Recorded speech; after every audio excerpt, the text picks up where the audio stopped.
And good afternoon, ladies and gentlemen. Welcome to another live production here on the Open Mic Broadcast Network here on Prairie A&M University, here on top of the hill. Alongside me, I am Philip Prince. With me is Mr. Andre Davis. How you doing, Mr. Davis? I am doing fantastic, Phil. Just fantastic, man. And great intro music, by the way, man. Look at you. I see you. Go ahead, man. But no, I'm doing fantastic, man. It's great to be back here on the beautiful campus of Prairie A&M University. It's been far too long. I feel like I've been gone far too long, but it's a beautiful day for some college football. I cannot believe that the season has already getting ready to come to an end, but I'm excited to be here. It's like we just started the other day, and, man, you seem like you came back at the right time. We have a good one in store for you guys here today. We have the Alabama State Hornets here visiting the Prairie A&M Panthers, as the Prairie Panthers have a lot aligned here in today's contest. If they can come out with a victory, they take care of business, and they win the West. And when you started off the season, it looked like it was a jumpy start, and we mentioned earlier in the season, Prairie Panthers had an excellent job, an excellent opportunity to take care of the West, but now it seemed like they had a jumpy start and midway through the season. But now here we are now. You would never seem like they have this opportunity now. They've been calling it the Wild Wild West, Bill. The Wild Wild West is what they've been calling it. The reason being is because you have Prairie, you have Alcorn, you have, is it going to be Grambling? Is it going to be Southern? You have all these teams in the West that's trying to fight for this opportunity to represent the West for the SWAC championship. Meanwhile, you have FAMU just sitting comfortably in the East, just licking their chops, just sitting back, just waiting to see who's it going to be, who are we going to face from the West in the Southwest Athletic Championship game. But to your point, it has been a rocky season for the Panthers, but as they always say, it is not how you start, it is how you finish. And the Panthers have an opportunity here at home on the beautiful campus of Prairie A&M University to solidify what this season has been for them, and we're excited to give you all that as it unfolds here today. Yeah, absolutely. Just want to remind you, are listening to the Open Mic Broadcast Network here, where we've been serving student-athletes since 2002, the voice of student-athletes. And we want to take this time and thank our sponsors, because they would not be possible without them to give you this coverage. We want to thank the Prairie Athletic Club, serving the student-athletes since 1986. For more information on how to become a member, dial 936-857-5817 and ask for Mr. Greg Austin.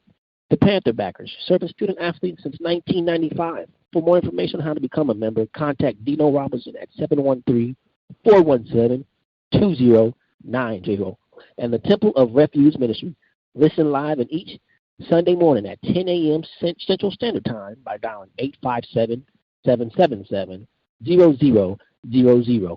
Building the kingdom one soul at a time. And also here in the booth with us, we have none other than Mr. Greg Johnson. How you doing, Mr. Greg Johnson? Good. I'm good. How you guys doing today? I'm doing great. Man, it's great. And like I said, it's a great time for some football here. And Mr. Greg Johnson will be giving us our stats for you guys today. And so far, you want to say, what are the key things that you're looking for today's team? Well, when I look at the game notes, we have PV's rushing attack. And when you look at PV's season so far, the rushing attack with PV, they gained 1,851 yards. So when you look at the rushing attack for Alabama State, they gave up to their opponents 1,012 yards. So their defense doesn't really give up too many rushing yards, and PV does a great job of rushing the ball. So look for PV to continue to try to rush the ball at Alabama State. Even though they don't give up too many yards, they're still going to try to establish the run game today. And I think that is what's going to be the difference in this game for PV. Absolutely. And like I said, one thing that the Prairie want to do, they want to run the ball. You got to stick to the true identity. You don't want to switch up. So you want to take the shots downfield, but when you have the opportunity to be so effective running the ball, and at will, almost, it seems like you want to take full advantage. You don't want to take any of that shot of playing without your true colors. As the teams are making their way out onto the field right now, the Panthers coming out wearing the gold helmets with the purple top and the white bottoms, as the visiting Hornets come dressed out in the all white with the white helmets, the white top, and the white bottoms. And I want to say, stick to the key for victories for the Prairie, Mr. Davis. Like I said, Greg mentioned the running attack, and we want to emphasize Mr. Caleb Johnson. Mr. Caleb Johnson was a huge impact last week's win over Southern. But we're going to see if the graduate transfer can come in and utilize that big breakout we've been waiting for. Yes, sir. You know, he's one of the key backs for the Panthers in this backfield. But you know, we have to mention Mr. Ahmad Antoine, the senior himself. You know, he's actually top 10 in SWAC in terms of rushing for this 2023 campaign. And you also have the sophomore running back, Connor Wisham. Connor Wisham as well. So, you know, you have all these tools. And speaking of rushing, one of the things that I noticed last week in the Panthers' victory against Southern is the rushing attack of this redshirt senior, Mr. Trayvon Conley. Absolutely. Something that we hadn't really seen much of for the 2023 campaign. One of the things that I noticed that he did was not just with the attack he did through the air, but he decided to put the ball on the ground and use his legs. He's a dual threat quarterback. I believe he had over 50 yards rushing once the final conclusion of the game, which is actually really good for a quarterback. So can we see that not only the rushing attack by Mr. Ahmad Antoine, but can we also see the rushing attack by Mr. Trayvon Conley, given certain situations of the game? Is he going to put his legs on the ground and try to get some yards offensively for the Panthers? Yes, sir. And then, like I said, mentioned back to Trayvon Conley, you want to see if they can take advantage of the ASU man coverage that they like to play a lot downfield. And he has to be a lot accurate with his passes. And then we're going to see if Prairie can minimize all those drop passes that they have accumulated throughout the whole season. You don't want to stall into many of those drives.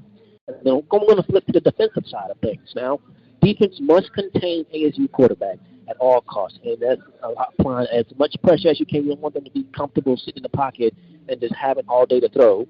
And then open field tackling. If you can maximize on open field tackling at all costs, you have a good chance of coming out and winning today's contest. And then we're going to talk about special teams being able to flip the field advantage in their favor. If you have a chance to flip the field advantage at any time in your favor, you have a good shot of coming out with a victory. Yes, sir. And then you want to see the Prairies play some more clean football. Last week they had a total of 4 penalties for a total of 36 yards. That's the best clean football that we have seen Prairie play. And we're going to see if they can stay and keep that momentum coming into this game. And another, again, historically they have not been well coming in second half of football under Bubba McDowell. But last week they had a strong second half against Southern. They shut them down. And now we're going to see if they can continue that, and that's what they need to come out to a victory here today. Because, again, Alabama State, they're currently second in the East right now in the SWAC, so they don't have a shot of playing in the SWAC championship because they do have a chance to be spoiler alert and send Prairie home packing. And if stuff how they fold under the SWAC today, we will keep you and give you more information on that as the kickoff is set to go here. We are here again in Prairie A&M University as the Panthers kicking off to the Alabama State Hornets. As here we have kicking off, receiving about his own 5. He's going to get a nice return all the way up to about his own 30. And we do have a penalty marker here on the field, as I just alluded, trying to play some clean football. So hopefully, just talk about that. Montrez play some clean football. Hopefully that's not going against the Panthers. We will await the call. Yes, sir. Holding. Receiving team, number 41. 10-yard penalty for the spot foul. First down, Alabama State. As we got the clarification from the head official, as it is going against Alabama State, so that's going to push them back. So they were going to get it at their own 30, but now they're going to be moving back all the way. They said at 25, so now back to their own 15, moving from our left to right as fans are steadily making their way in. Not a big turnout so far yet, as people, I guess, trying to get accumulated to the time, just not used to playing at the 2 o'clock just yet. So as we get set to go here at quarterback for the Hornets, going to be number 17, Mr. Damian Stewart. He's just going to hand this off. It's going to be met by a host of Panthers right there. And leading the way was that man, Mr. Keyshawn Johnson. You know, you talked about the tackling, especially in the open field for the Panthers defensively, and Keyshawn Johnson did a great job right there. This leading tackler for this Panthers defense, looking for that young man to have a breakout game today. Yes, sir. Like I said, he's also one of the seniors, as it is again senior night, or senior day, I should say, here on the hill. So the Panthers are going to rely on their seniors to see if they can come through and, like I said, come through out of victory. And like I said, if they take care of things here, they have a good shot of seeing themselves in Tallahassee on December 2nd, as Mr. Stewart now is going to have a play action. He's going to take this out and run to the left side and have a completed pass to his intended receiver, number 11, Jace Mellock. Yeah, he fit that one in there just in the nick of time. There was actually a great pursuit by the Panther defense. You talk about, the fact that we need to get that the Panthers need to get to the quarterback, and they almost had him, so he kind of just ran out of time, but he was able to complete that pass for a first down. Yeah, it would have picked up the first down right there, but now we're going to see if the Panthers defense can kind of slow them down. They got a little more momentum here, and kind of want to do a little hurry up now. Stewart is going under center now. You don't see a lot of that here in today's play now. Under center, he's going to hand this off to his back, number 26. That is Marcus Harris II. And Mr. Harris is probably going to get maybe a yard on that carry. So far, the Panthers are looking strong, being able to stop the run. And Alabama State is showing that they're trying to go aggressive here. As you just mentioned, nobody really goes under center anymore, but they've done it twice so far here on this opening drive. As we get set to go ahead, you like to see a lot of teams try to control the momentum of the game as the Hornets are already back ready on the line here, but back to the jumbo pack here. They got a split wide receivers now. Stewart, again, under center. You have number 26, Harris in the backfield again, and he's going to get this one once again and maybe get another 2 yards on that carry. Yes, sir, and this time that was stopped by the linebacker, Mr. Travion Green. Again, the Panthers looking strong on defense right now, being able to stop the run. So far, Alabama State not able to get anything on the ground so far. And the Panthers are going to be up to a test, Mr. Andre. They come in allowing in the second most points in the SWAC right now, averaging about 32.7 points per game they're giving up. So the defense is up to a big test right now. There's a lot of tests on both sides today. A lot of tests on both sides. We'll see if the Panthers can hold things down. So now Stewart's in the shotgun formation, looking to pass, has some time to throw, and he's going to step up in the pocket and run, has enough for the first down, still on his feet, and he's going to slide at midfield.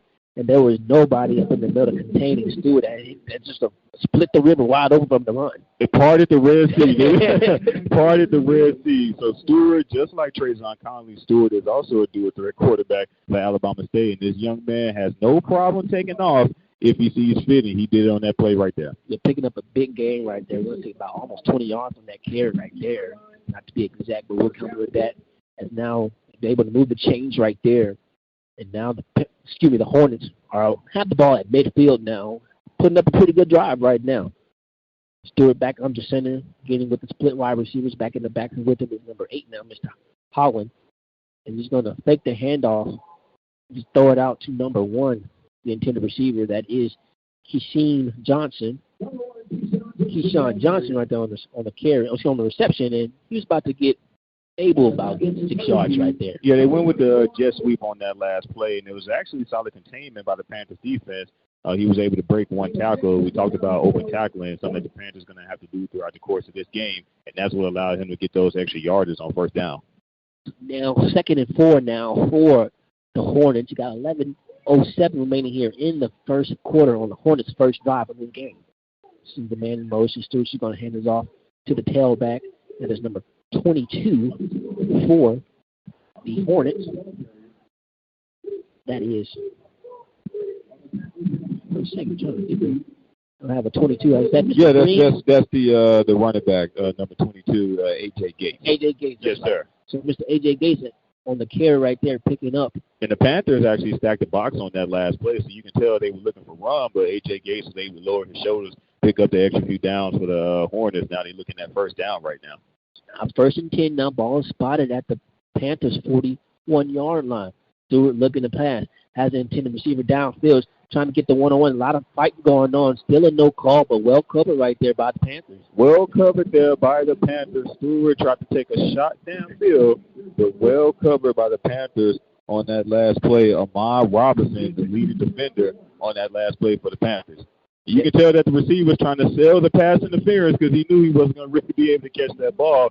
But great job by the officials just waving it off on that play. Yes, sir. Like I said, took a shot downfield. And again, the Panthers got to do a better job of trying to contain Mr. Stewart. Mr. Stewart had a lot of time to throw once again on that pass. And it's kind of interesting because, defensively, it's like, what do? You try to have everybody back, but then Stewart may take off downfield. You may have to get a spy in there as well. So now it's set to go here. Stewart's just going to hand this off to the running back. That's number 22, Mr. Gates once again, and Mr. Gates is going to pick up about a yard right there.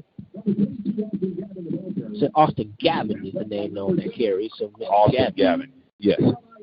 So now, as the Hornets are now looking at a 3rd down and 9 now for the Hornets. Ball is spotted at their own 38-yard. Oh, excuse me, at the Panthers' 38-yard line.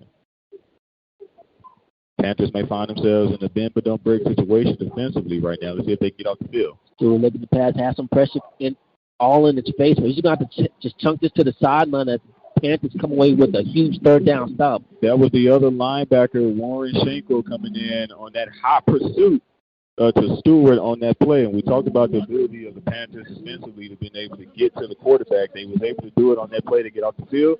And here we go, 4th down. Exactly what the Panthers needed right there. It looked like the Hornets were putting up a good drive, threatening to score, at least put up some punts on that first drive. But now they're going to have to bring out the punting unit to punt the ball away. Standing at his own 10-yard line is number 0 for the Panthers, as Brian Jenkins. Yeah, the ball is at the 38-yard line. They figured that it just may be slightly outside the kicker's field goal range.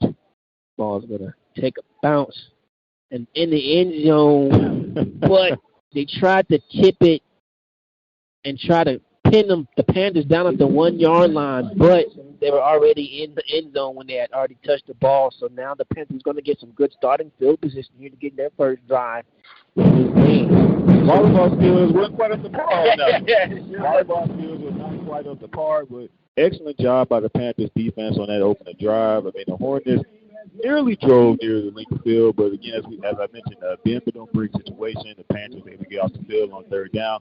Now Mr. Trayvon Conley and company will be able to come onto the field for their first drive here to start this game. And let's see if the Panthers can build some momentum now and try and take the first lead into this game. As Trayvon Conley and his offense set to go, he has 3 receivers here. His right one to the left. He has Mr. Brooks in the back to with him. He's going to hand it off Mr. Brooks. He's going to try to hit the outside, trying to find a big lane, and he's going to run straight out of bounds. He's probably picking up about a good positive yards and 7 yards right there. Yeah, some solid yards on that play by Mr. Jamario Brooks. He turned on the Jets and was able to get around that corner. There's also great blocking on the play by the Panthers as well.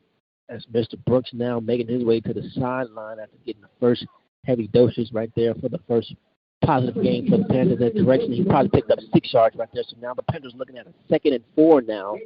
Ball is spotted at their own 26-yard line. Conley is in the shotgun, empty back. Now Mr. Robinson comes in motion, lines up back there with him. He's going to fake the handoff to Mr. Brian Robinson. Conley's going to take this and run, and he's going to have enough for the first down, and then some, picking up about 9 yards right there on the carry. So the Hornets showed their dual-threat quarterback in the opening drive, and now the Panthers are showing their dual-threat quarterback here on this drive. Great job by Trayvon Conley, just seeing the fact that there was an open lane downfield, not hesitating, picking up the positive yards and the first down for the Panthers. Yes, sir. Conley actually able to pick up 8 yards on there with his feet, so now that's enough to move the change and have the Panthers pick up their first down of the game. Conley and his offense looking to the sideline to get their plays. Just like I said, a lot of teams want to do it no hurry. They like the substitution that they have on the field. So now Conley is actually ready to go. 2 receivers to his right, 1 to the left. Going to fake the hand off to Brooks. Tried to spin out at some tackle and not going to be able to do that successfully, as leading the charge to bring him down was number 2, Mr. Andre Autry. And Mr. Conley is going to be sacked for a loss about 6 yards right there. Yeah, they went with the read option again on that last play, but it appears that Conley also had the option to pass it as well, and he was trying to make up his mind at the last minute, but it was just great high pursuit by the Hornets defense on that last play. So now it's going to be 2nd and 16 now for the Panthers. Conley looking to pass. That's from the pocket, has intended receiver, and it was intended for number 0, Mr. Brian Jenkins. Mr. Jenkins is looking for a penalty flag. It seems like he had someone, and that was number 11 for the Hornets. That was on the coverage right there, and that was Mr. Amon Scrumber. Yeah, it was definitely some jersey pulling on that play. Maybe the official just assumed that the pass wasn't catchable, so he decided to wave that one off. And we got 3rd down coming up for the Panthers. So now it's going to be 3rd and 16 now for Mr. Trayvon Conley and his offense. And Mr. Conley's just going to hand this off to Mr. Jameer Brooks. And Jameer Brooks is going to only pick up 1 yard or 2 right there on that carry. So now the Panthers are going to bring out their punting unit led by number Mr. 48, Efren Jasso. Yeah, so empty possession for the Panthers offensively wasn't able to make it to the 50-yard line. But we saw some sparks of Panthers trying to get the run game going early here in this ball game. We'll see if their defense can kind of just keep things going here. So back deep for the Hornets to receive this punt would be number 87, Mr. Robert McMinn, and he is standing at his own 30-yard line. And this ball take a nice Prairie roll and just going to keep bouncing inside the 20, inside the 15 now, still taking a bounce. And Mr. Jasso had a nice little punt right there. It's going to pin the Hornets inside their own 10-yard line. Great punt by Mr. Ephraim Jasso. Ephraim Jasso was also named Special Teams Player of the Week from his past performance against Southern last week. And we see right there a great punt to get them right at the 10-yard line. That's where the Hornets are going to start their next possession here on this drive. And before the Hornets come back and start their drive, we're going to take a quick break. Remind you are listening to the Open Mic Broadcast Network.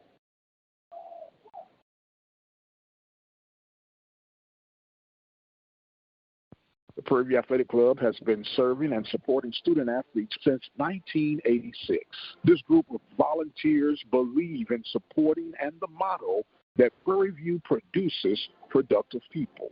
For more information on how you can become part of this winning team, simply dial 936-857-5817. Every time you support the Prairie View Athletic Club, you are supporting Prairie View Athletics, and it is also tax deductible. So once again, for more information on how to become a member of the Prairie View Athletic Club, simply dial 936-857-5817. Who you rooting for? PVU.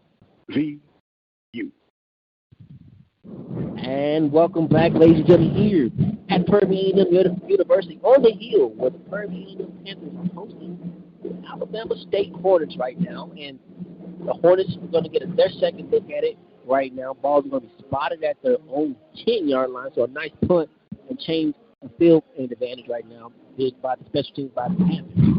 And as we get set to go here, both teams are still on the side. I'm going to give you a game back history right now. Mr. Bubba McDowell, the head coach of Prairie A&M University, and Mr. Andy Robinson Jr. were teammates back in the day for the Houston Royals. I know I was too young for the Royals to be existing, but I think we both were.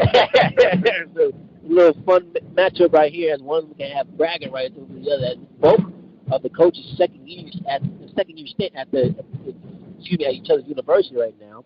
So right now, we're going to see if one or the other can outman the other right now. It's always a friendly competition we can go against, previous teammates and things of that nature. So, that's why we're here. that's why they play the game.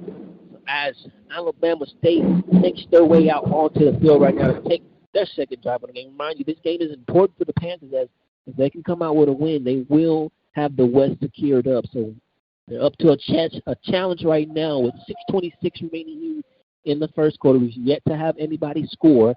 Both teams have the ball and both ending the punts right now. So, again, the Hornets are now getting their second look at things right now. Yeah, the Hornets wasn't really successful that much on the ground, with the exception of the quarterback play of Stewart. So we'll see what adjustments they make here on their second drive offensively. So Stewart's line under center. He's going to hand this off to the running back once again, and that is number 22. That is Mr. A.J. Gates on the carry. And you notice that the Panthers defensively are stacking the box right now. They're expecting run, and the Hornets are showing run. So essentially, it's man on man, mano mano. Who's going to be the toughest throughout the course of this ball game? So Mr. Gates was able to pick up 4 yards on that carry. So now it's going to be a second down and 6 for the Hornets. Again, the goal line under center here with the odd formation, 2 receivers, 2 Stewart's left, single one in motion, going to fake the handoff, play action pass, has an open receiver right there. It's to his receiver number 14, and that is his tight end, Mr. A.J. Lewis. And Mr. A.J. Lewis just found a little slimmer, got behind the defense, and was able to pick up a big yardage right there. Now, you talk about the fact that we don't see too many teams get under center anymore. I cannot remember the last time I seen the I formation as well. So it's actually a great job by Stewart keeping his eyes downfield. The Panthers were able to get some pressure on him, but he was able to stay poised and complete the pass downfield. Again, the Hornets here moving from our left to right. Now changing the formation, going back to under center. Once again, 2 receivers to Stewart's right. He's going to pitch this off to his back, and he's going to just try and fight his way up to maybe get about 2 yards right there. That was number 26 on the carry, Mr. Marcus Harris, the second. It was a solid run on that play, but it was a great job by the Panthers defensively Leading the charge defensively again was Mr. Keyshawn Johnson, getting in there often early here in this ball game. So now the Hornets are now standing at a 2nd down and 8. Ball is spotted at their own 43-yard line. Stewart was lined up in the shotgun formation, empty backfield, but now he's going to go back once again to the I formation under gun. 2 receivers to his left in the backfield once again with him. Lined up is number 26, Mr. Harris, and Mr. Harris is going to get the carry and maybe get back to the original line of scrimmage, but might have lost a yard right there, depending on the spot. The Panthers were waiting for him on that last play. It was a great job on the defensive line by the Panthers, getting a push. Again, it appears that the Hornets may be using the run and kind of set up the pass. We've seen twice here on this drive that they've been going with the play-action fake. They went with the play-action fake on the previous drive as well. So defensively, the Panthers need to be on the lookout for that as well. So now the Hornets are up to a challenge right now. Looking at a 3rd down and 8 now. Ball is spotted at their own 43-yard line. 3:52 remaining here in the first quarter.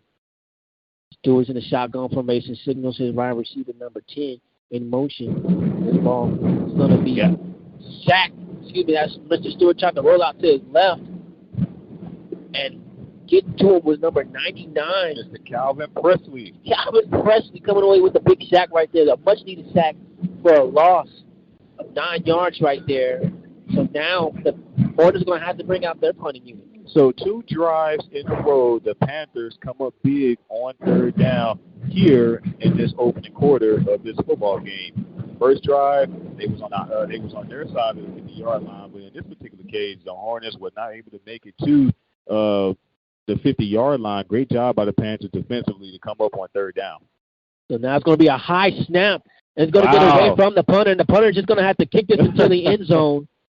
And that's going to have to be a safety right there. There is a penalty marker on the play right now. And kind of a questionable call right there of him just kicking it away. It seemed like he just could have took it and maybe got away with it, but... Well, he was looking at about 8 purple jerseys as soon as he picked the ball up. And the punter said, my job is to punt. My job is not to take off and run with it. So now we're going to see what the official is going to call here.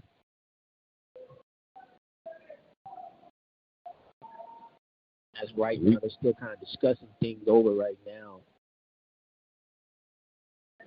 So far we've seen... Illegal kicking. Number 48, offense. Half the distance to the goal. Lost the down. First down, Prairie A&M. Wow. Okay, so it's not going to be a safety right there. So the Panthers are going to get great starting field position right here, and they have a chance to capitalize on the mistake right there. Illegal kick by the punter. Definitely was not thinking clearly on that play. Now the Panthers are going to get it. Excellent field position, to say the least, at their own 1-yard line for this second drive. Yeah, the ball's going to be spotted at the Hornets' 1-yard line, so you have 4 players to try and punch this in. Hopefully you can get it done in 1. With 2:56 remaining here in the first quarter, the Panthers are on the doorstep of taking the first points in this contest. Trajan Conley lining under center right now in the I formation for the Panthers. Conley is going to hand this off to the fullback, number 89, and that is... And he's in there with no problem. It's the David Murray tight end, actually. We've seen that throughout the course of the season. They'll typically line up David Murray at the fullback position, even though his natural position is tight end, but he has the physical ability to be able to do so. He gets in for the touchdown. The Panthers on the scoreboard first. And just what the doctor needed, if you're the Panthers fans, as they were able to capitalize on the mistake by the Hornets and put in and turn it into 6 points with the point out attempt waiting by number 97, Mr. Carlos Gomez.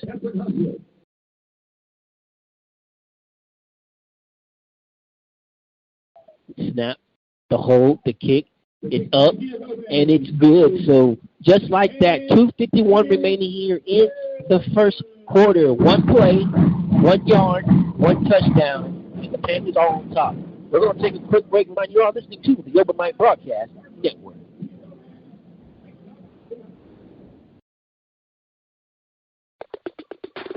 The birth of legends are storied in this conference. We must never forget our rich history. We now turn our gaze to the future. The new legends will emerge. New heroes to arise. The Southwestern Athletic Conference. Be our history.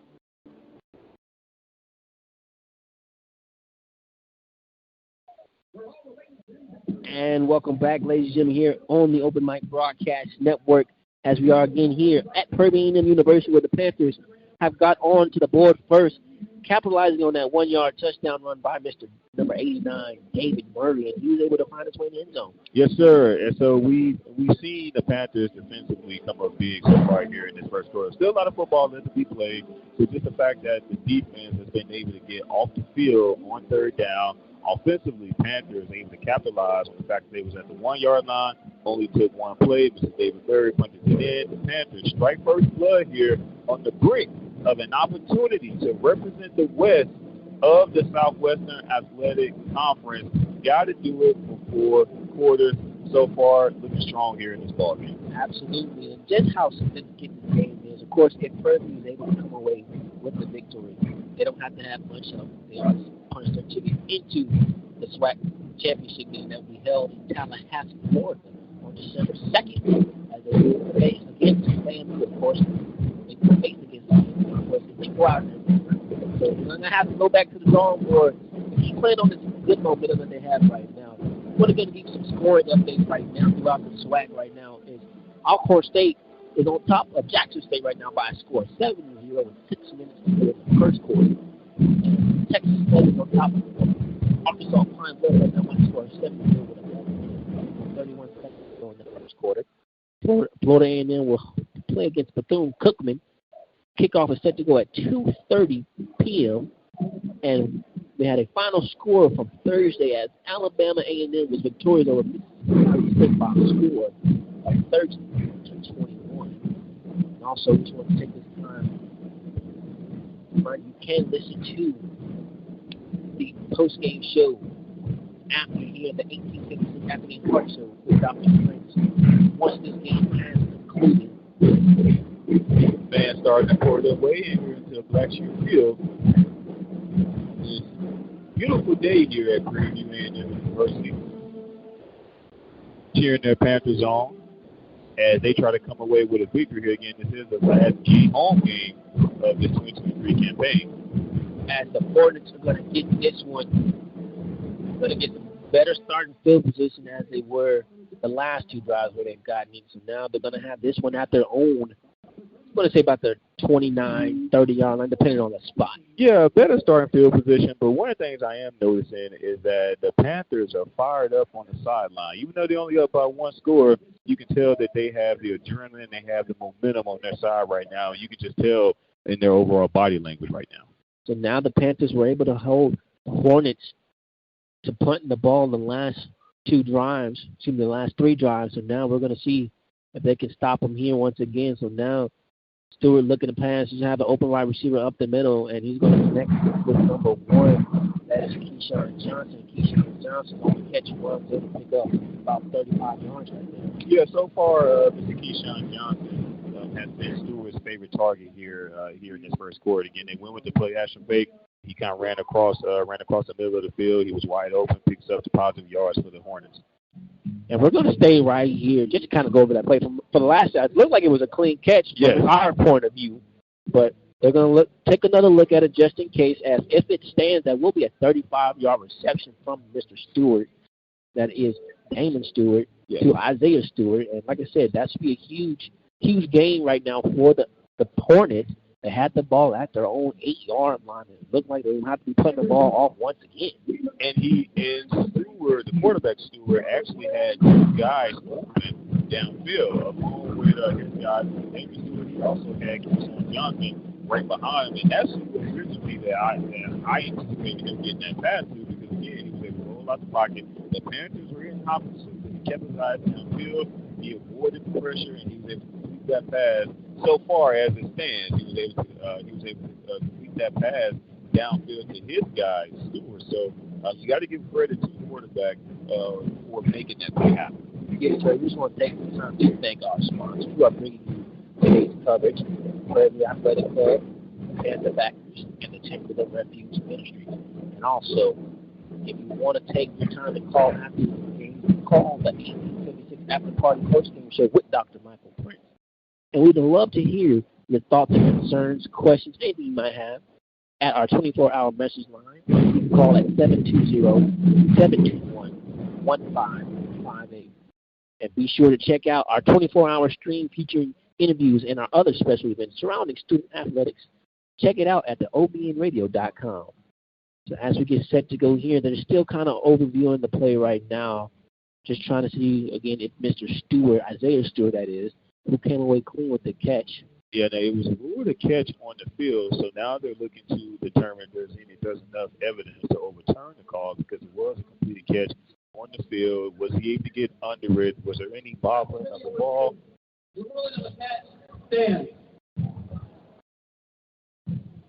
So the ruling on the field is going to stand. Felt like that took a little bit longer than what needed here because it didn't seem much bobble to that, but they just wanted to make sure they got everything corrected as now the Hornets moving from our right to left. Having the ball spotted at their own 38-yard line. Set up right now. We'll see if the Panthers can get some pressure on Mr. Stewart. They've been doing a pretty decent job of that so far.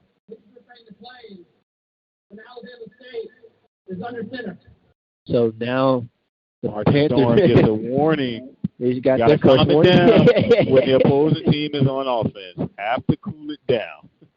So now it'll be 1st and 10 now for Isaiah Stewart. Mr. Damon Stewart in his offense, and this ball's going to be completed to, once again, the workhorse, Keyshawn Johnson. Keyshawn Johnson is able to get about 6 yards on that catch and run. Yeah, he was able to get about 6 yards. So DeJohn Lewis was the cornerback covering Mr. Keyshawn Johnson. It appears that the Panthers have tried to put different guys on him. Again, so far he has been the offense of the Hornets, even though they scoreless here in this ball game. So we'll see how that continues to unfold throughout the course of this game. 4:55 remaining here in the second quarter. The Hornets are trying to at least tie this contest before going into halftime. Shotgun formation for Stewart. 3 receivers to his right, 1 to the left. Fake the handoff. Is going to be connected to number 1, Keyshawn Johnson on the bubble screen. And Keyshawn Johnson is going to have another first down running on the sideline on the right side right there. This young man might need an oxygen mask at halftime just to kind of catch his breath. I mean, they lined him up on that bubble route on that last play, and they've done that quite often throughout this ball game. And now they're lined up on the left side now in the exact same bunch formation. So we're going to see what the Hornets try to draw up right now as in his empty back. Now he signaled his running back in there, Mr. Howell, with Mr. Stewart. So we got 3 receivers, 2. Damon Stewart's left, 1 to his right. This ball's going to be handed off to Howell, and Howell's going to maybe get about 3 yards on that carry. Yeah, only about 3 yards on that carry. We don't have the official numbers in front of us just yet, but I'm interested to see how many total yards on the ground the Hornets have at halftime because they haven't really had much success on the ground here in this first half. Any success they've had offensively has been through the air, mainly to number 1, Mr. Keyshawn Johnson. They've pretty much been moving him all over the field so far. Yes, sir. Clock that steady, clicking down. 3:34 remaining here as Mr. Stewart's going to try and pass this out to number 10, Isaiah Stewart, and that's going to be blowing up for about maybe no gain right there. Yeah, that was blown up by the linebacker, Travion Green, and he's been doing exceptionally well for the Panthers covering so far here in this ball game. Yes, sir. It was partly cloudy for a little bit, as you can see the sun kind of making its presence known in this game, as the Hornets now are looking at a 3rd down and 7. Let's say he picked up a yard right there on the reception, so 3rd down and 7 down. Ball is spotted at the Panthers' 43-yard line. 2:55 remaining here in the second quarter. Damon Stewart looking to pass. Step in the pocket. Rolling out to his right. Has no one in sight. Now he's going to try and just complete this downfield, and this ball's going to be broken up, well covered right there, coming in late for the Panthers. Yes, sir. Terrell Coleman Jr. on the coverage for the Panthers, able to get in there at the last minute to break that one up. The Panthers stand tall yet again on 3rd down here in this first half. The Hornets are now under 50% in terms of 3rd down completion so far here in this ball game. Great job by the Panthers defensively to stand tall. Yes, sir. They got Damon Stewart to roll out to his left, then to his right, and then just tried to heave it up and tried to complete that pass to number 8, his running back, Jawan Howell. But once again, breaking up well right there by the Panthers. So now another missed punt, muff punt right there, but able to manage to kick it off and get it away to Mr. Zero, Brian Jenkins Jr., able to get that punt off with number 46, Harrison Tuck, and Mr. Tuck has been having himself a busy day so far. and you wonder, and not just a busy day, but there's been a lot of hiccups in terms of the punting situation for the Hornets. You know, it makes you wonder if that's going to be something they may try to tighten up at halftime for the second half. Yes, sir. So we're going to take a quick break. Remind you are listening to the Urban Mic Broadcast Network. The Panthers on top right now by a score of 7-0 with 2:36 to go in the second quarter. The birth of legends are storied in this conference. We must never forget our rich history. We now turn our gaze to the future. The new legends will emerge. New heroes to arise. The Southwestern Athletic Conference. Our history. And welcome back, ladies and gentlemen, here at Prairie A&M campus. Well, the Panthers on top right now by a score of 7-0, Mr. Andre. Yes, sir. And you mentioned during our pregame show that the Panthers were coming in, giving up the second most points allowed in the Southwestern Athletic Conference. So far, they're pitching the shutout here, at least almost through 2 quarters of play. We still have 2:36 to go here in the second quarter, but they pitched the shutout so far here in this first half. This defense definitely ate their vegetables last night. I don't know, they had their creatine this morning. Whatever you want to call it, this defense for the Panthers have shown up and shown out. And you can give credit to the defense for the Hornets as well, because, again, with the exception of the 1-yard touchdown score by the Panthers on their second drive offensively, the defense of the Hornets have pretty much showed up for them as well. Absolutely. If the Hornets weren't able to give away great field position right there, it might have been a different ball game. But you can't be coulda, shoulda, woulda. We could easily be looking at a 0-0 score, but we're not. It's 7-0 in favor of the Panthers. But huge shout out by the way both of the defenses have been playing so far. Now we have the offense of the Panthers and see if they can get something going here with Mr. Trayvon Conley and company. Yes, sir. Mr. Trayvon Conley is now moving from our left to right. Ball is spotted at his own 8-yard line. Just going to see if they can try and add on to this lead heading into halftime. Trayvon Conley's going to keep this one to run up the middle and maybe get about 2 yards on that carry. One of the things I can mention, Phil, with the read option that the Panthers are showing here offensively, it appears that we're kind of seeing the old Trayvon Conley from 2022 and the fact that Bo McDowell is allowing Conley to use him as the entire package. He's a dual threat quarterback. He can throw the ball, but he can also use his legs too. Yes, sir. He's been doing it so far here in this game. Just kind of building off that momentum from last week. You know, he was able to capitalize and make the big play at the right time with his legs. So we're going to see if that can carry over into this game right now. So right now, the Panthers looking at a 2nd down and 8. 1:55 remaining here in the second quarter. This ball is going to be handed off to Mr. number 27, Jameer Brooks, and Mr. Jameer Brooks is going to get about almost back to the 25-yard line now. Yeah, huge burst up the middle by Mr. Jameer Brooks, and it appears that he didn't really have much of a lane. He kind of created one. Yes, sir. Mr. Jameer Brooks is going to get this carry now, and he's going to be met immediately by the Alabama State Hornets. Yes, sir. Number 67, Mr. Arlius Dunn for the Hornets. Great pursuit defensively by him on that play. So now the Panthers making some quick substitution coming in now at the back will be number 5, Mr. Ahmad Antoine. The Panthers kind of taking their time right now. They're going they like the things that they're going with. They're up for the lead. They're going to get the ball to start the second half. 1:10 now on the game clock. 18 seconds remaining on the play clock.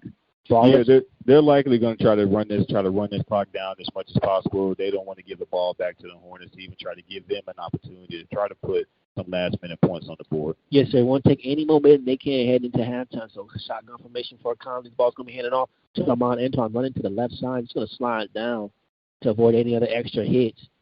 And maybe going to pick up about 5 yards on that. So more importantly, clock continues to roll with about 35 seconds to go. Yes, sir. It's going to just take their time and take their chances as they maybe have enough time to get off one more play. Looking at a 3rd down and 6 now. 25 seconds remaining here in the second quarter. 22 seconds now on the game clock. 16 seconds remaining on the play clock. And again, Trayvon Collins obviously just taking their time. Yep, going to take it all the way down to the final second before you snap the ball. And this will likely be the last play here this first half. This ball's going to be handed up to Mr. Ahmad Antoine, running up on the left side, and he's going to have enough for the first down. But like you said, might be it for the first half, as they're just going to stop the clock for a second to get the chain situated. But the Panthers are already going to make their way towards the locker rooms, and that will conclude the first half of play.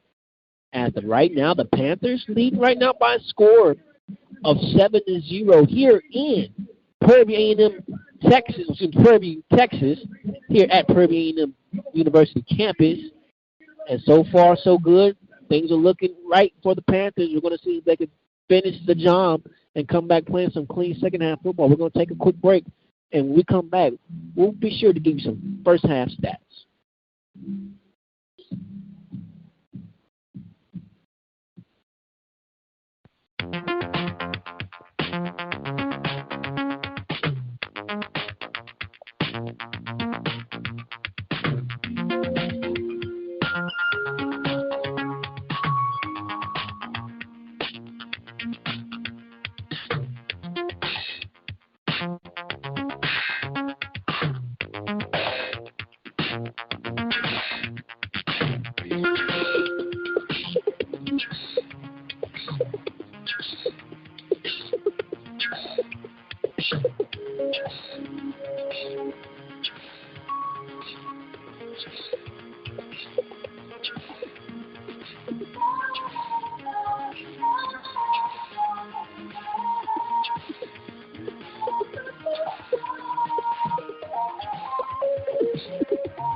And welcome back, ladies and gentlemen, here at Prairie A&M University, where the Panthers right now on top right now by a score of 7-0 over the Alabama State Hornets. And so far, the Panthers have been able to shut down this Hornets offense.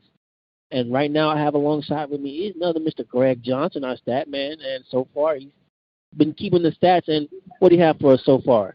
Well, in the first half, Alabama State rushed for 54 yards and passed for 124 yards, while PV ran for about 36 yards and passed for under 50 yards. So both teams not moving the ball too well, as this has been a great defensive game for both teams. And PV's defense has shut this Alabama State offense out in the first half so far. Absolutely. As you kind of allude to it, so far the Hornets have been able to throw the ball, and their main man, their workhorse, number one, Keyshawn Johnson. So he's been taking a lot of the bulk of the off those receiving yards. So right now, it's been, like I said, a defensive battle test for both of these teams right now. The Panthers were able to capitalize on the minus mistake that the Hornets gave the Panthers, as the illegal kick gave them half the distance to the goal line. Ball was spotted at the 1 yard line. It only took one play for the Panthers to drive that ball in.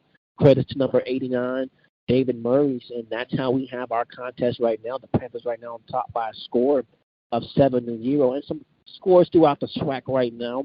Alcorn State is leading by a score of 14-7 over Jackson State with 6 minutes and 50 seconds to go here in the second quarter.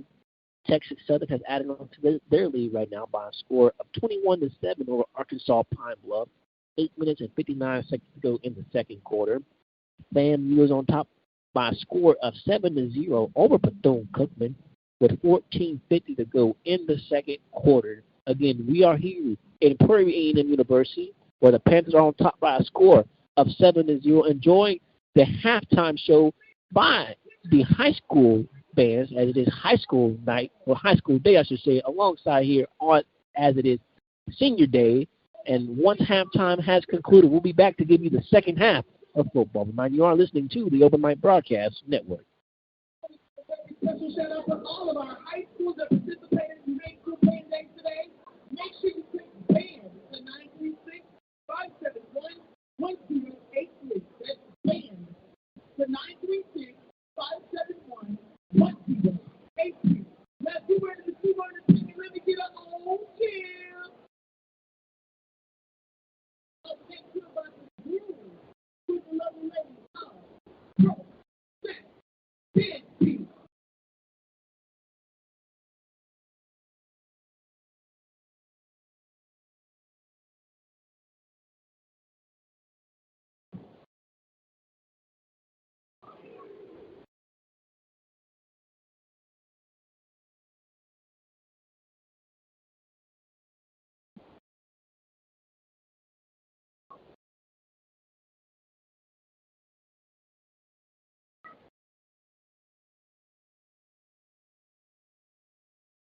Ladies and gentlemen, let's hear it one more time. 4, 7, 10.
If you're ready for some more entertainment, let me get it all here.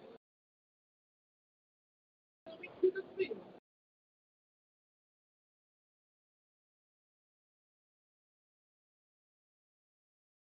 Ladies and gentlemen, the Panthers, big, funky, big, straight out of Dallas, Texas. Let's make some noise for them, ladies and gentlemen.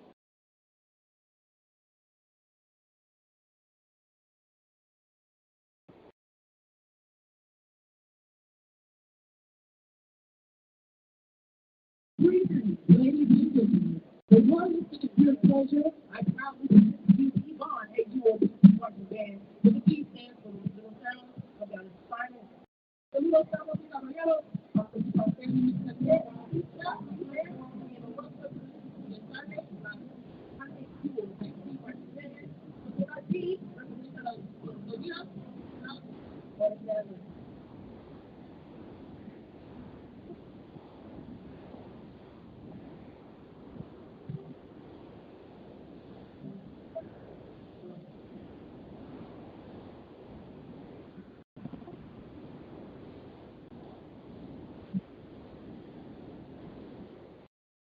focus on the history with this Lena Jones. I'm only born on the world that matters right now. We're going to show you how we get down in this town.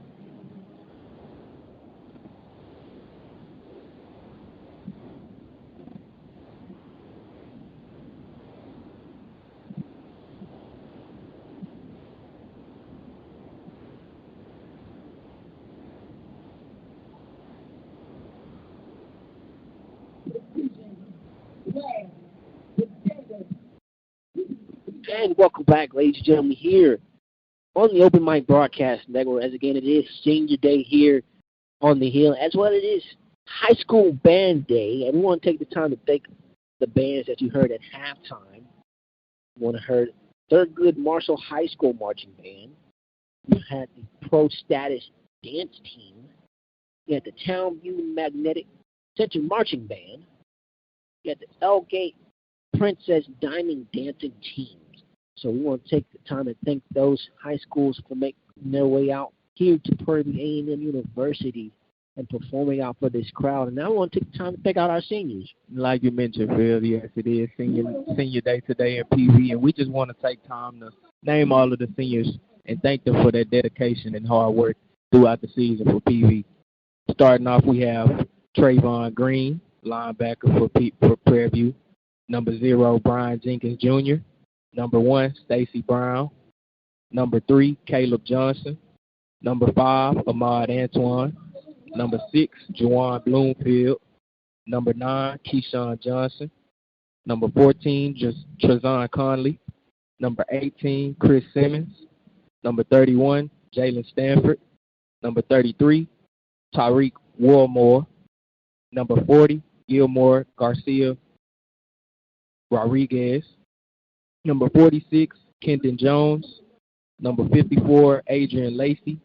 Number 60, Arrington Taylor. Number 67, Chance Jones. Number 71, Kobe Lewis. Number 75, Eric Dunn. Number 83, Mekhi Metcalf. Number 84, Marcus Whitaker. Number 91, Derek Ray Jr. And number 93, Jamal Marshall. Yes, sir. We want to thank those seniors and all the hard work and dedication that they have put forward into this season. And so far, so good. The season has come out to where they kind of want to do the ultimate goal, and that's come out and win the West. Then it's going to be left up to one more challenge if they can come through the win right now as the winner. So not the win up here. If they were able to win here, they'll be able to play FAMU in Tallahassee, Florida on December 2nd, and we will be there to give you coverage of that game, regardless of the outcome. So we're going to see what the Panthers can cook up. We have about 3 minutes left, or 3 minutes and 55 seconds left here until kickoff. The second half of football starts. The Panthers will receive the ball to start off this second half. So we're going to take another quick break. And when we come back, we'll be giving you live coverage of the second half. Remind you are listening to the Open Mic Broadcast Network.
Be sure to join us Saturday mornings on the Open Mic Broadcast Network for The Zone. Each week we produce a fresh take on the world that was throughout the Southwestern Athletic Conference. That is Saturday mornings, 9 a.m. Central Standard Time, right here on the Open Mic Broadcast Network.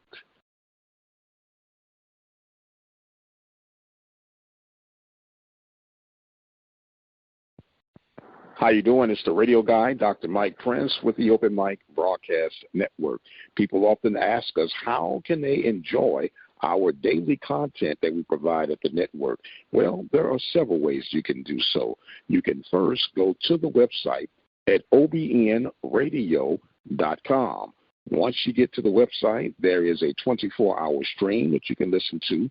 And in the event that there's a live game going on, you can listen by clicking the Listen Live link or by dialing 857-777-0000.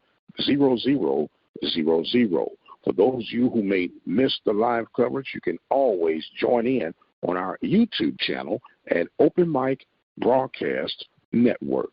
And that, my friend, is how you stay up to date with the things provided each and every day here from the Open Mic Broadcast Network.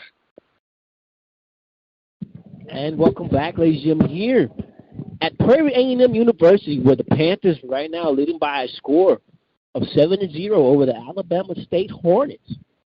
And the Panthers will have the kickoff. We'll receive the kickoff to start off the second half of play. So far, the Panthers have done the job that they've needed to come through and come out with a victory and having a successful way of winning the West so far, Mr. J. I think this is going to come down to a grimy second half. Both the teams were very physical in the first half. The Alabama State Hornets they're trying to display their physical dominance in that first quarter, and then the Panthers trying to display their physical dominance in the second quarter. Kind of appears to be kind of flip side, if you will. Offensively, the Hornets have been having some success, even though they haven't scored yet. They've been having some success through the air, not so much on the ground. And for the Panthers offensively, it's been flipped. Not really been having much success through the air, been having some success on the ground, again, with the exception of the 1-yard touchdown score by Mr. David Murray.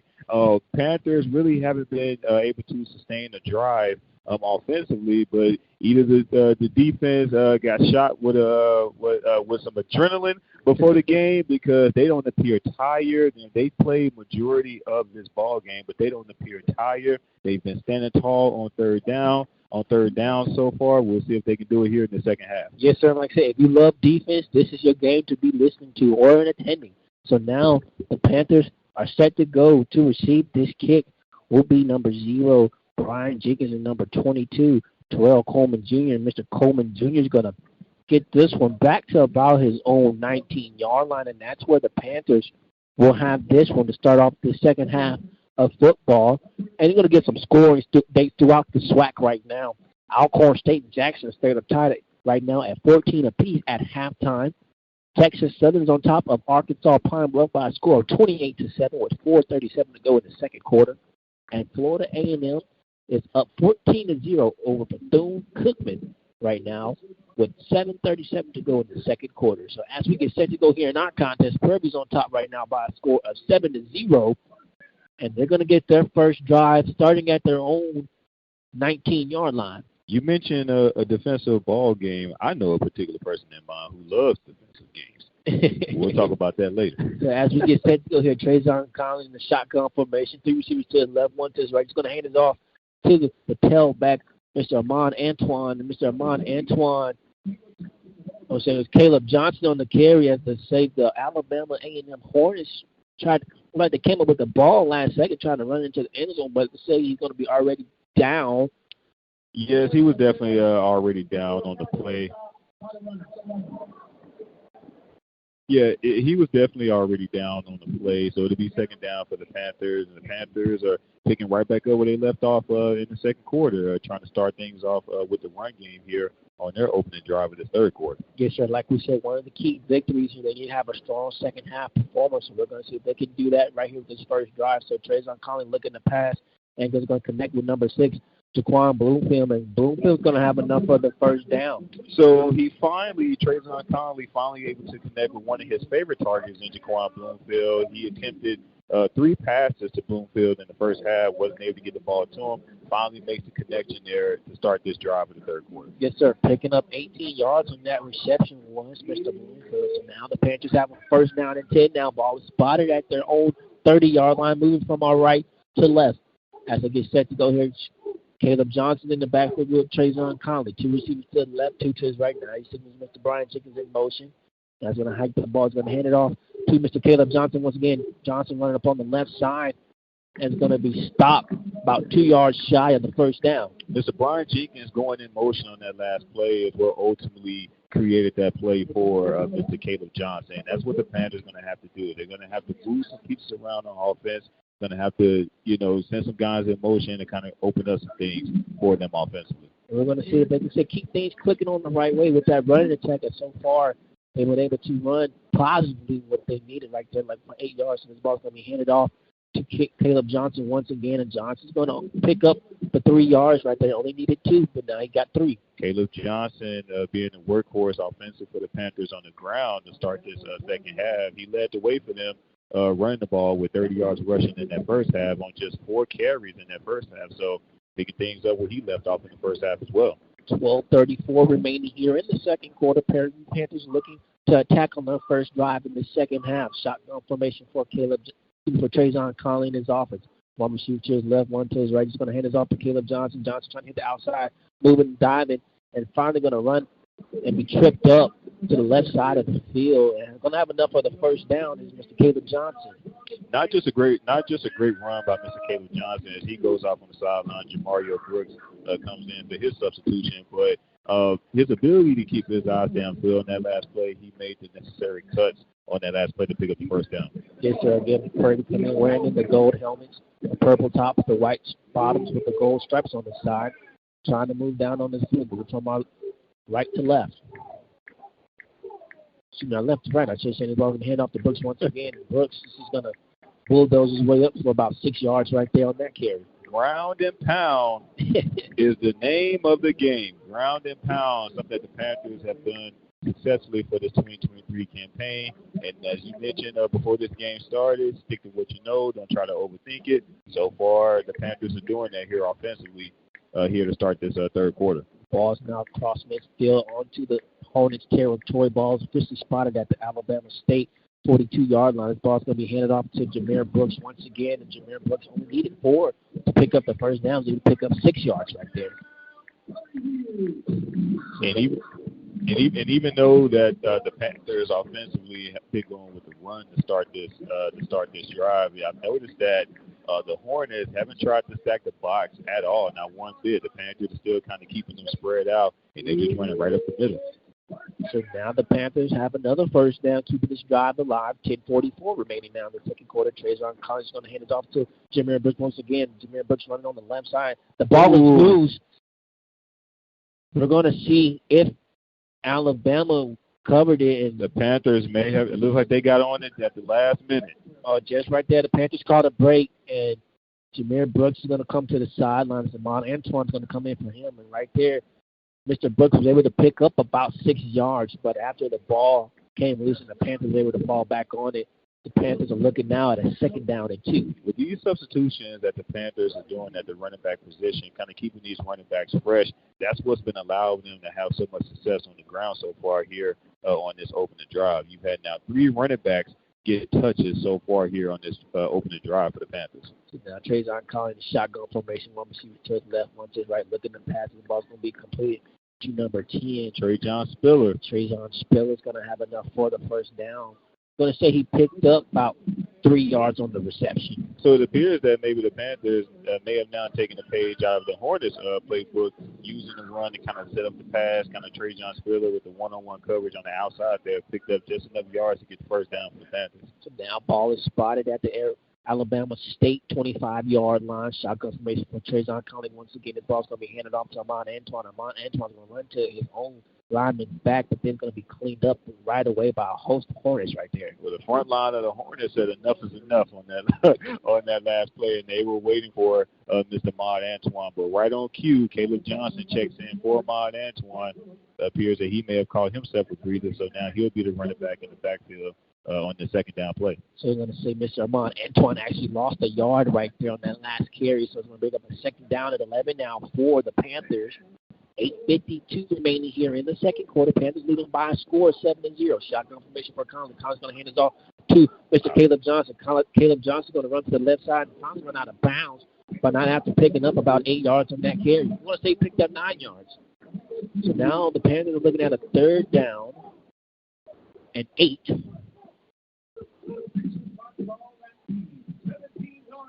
Third down and 8 now for the Panthers.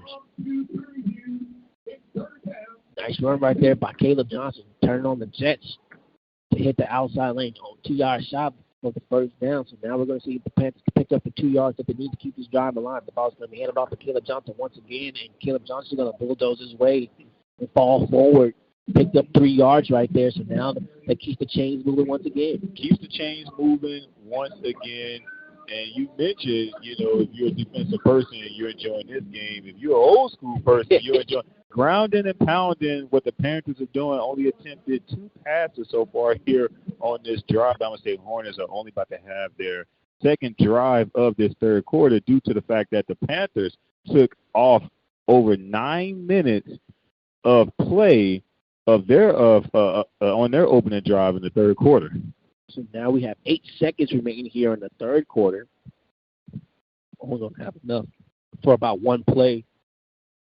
Hornets are moving from our right to left.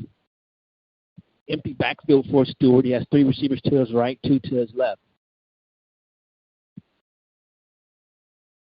Stewart now gets the snap, low snap, able to maintain it, rolling out to his right. Just going to try and run, create something. He's going to connect with that workhorse number 1, Keyshawn Johnson, sitting right at the first down marker. And he's going to have enough for the first down. And that will conclude 3 quarters of play so far. The Panthers right now on top by a score of 14-0.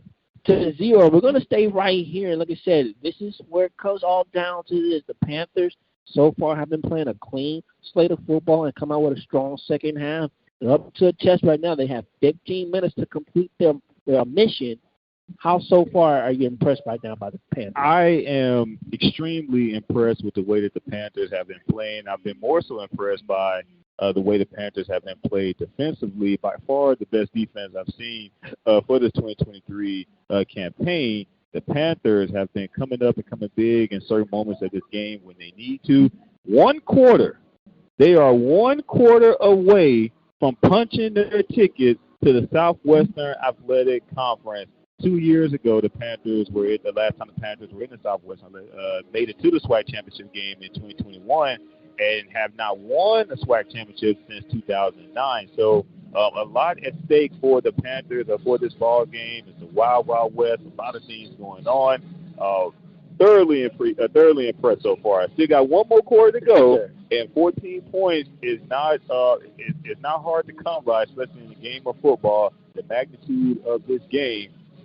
Can the Panthers get it done? We are 1 quarter away from finding out. Yes, sir. And to be a quick reminder, at the conclusion of this game, you can always check out the 1876 After Party post-game show and chat with Dr. Mike Prince.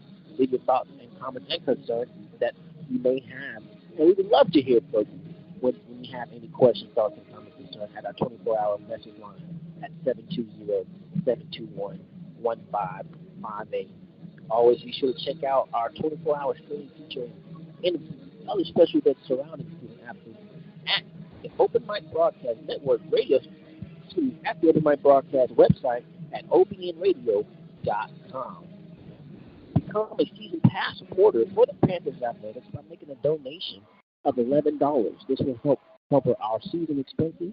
Visit on the website at obnradio.com and get your season pass today. You can simply send the season pass donation to P.O. Box 891, Prairie View, Texas, 7-7-4-4-6. As we get set to go here in the fourth quarter of play, the Hornets are trying to drive the length of the field to try and cut this lead into half right now and make this a much manageable game. That I did mention earlier, I made a mistake. Both teams are now coming in at 5-2, but it's a more significant game for the Panthers. As they can come away with the win, they'll have a chance to come out the champions of the West.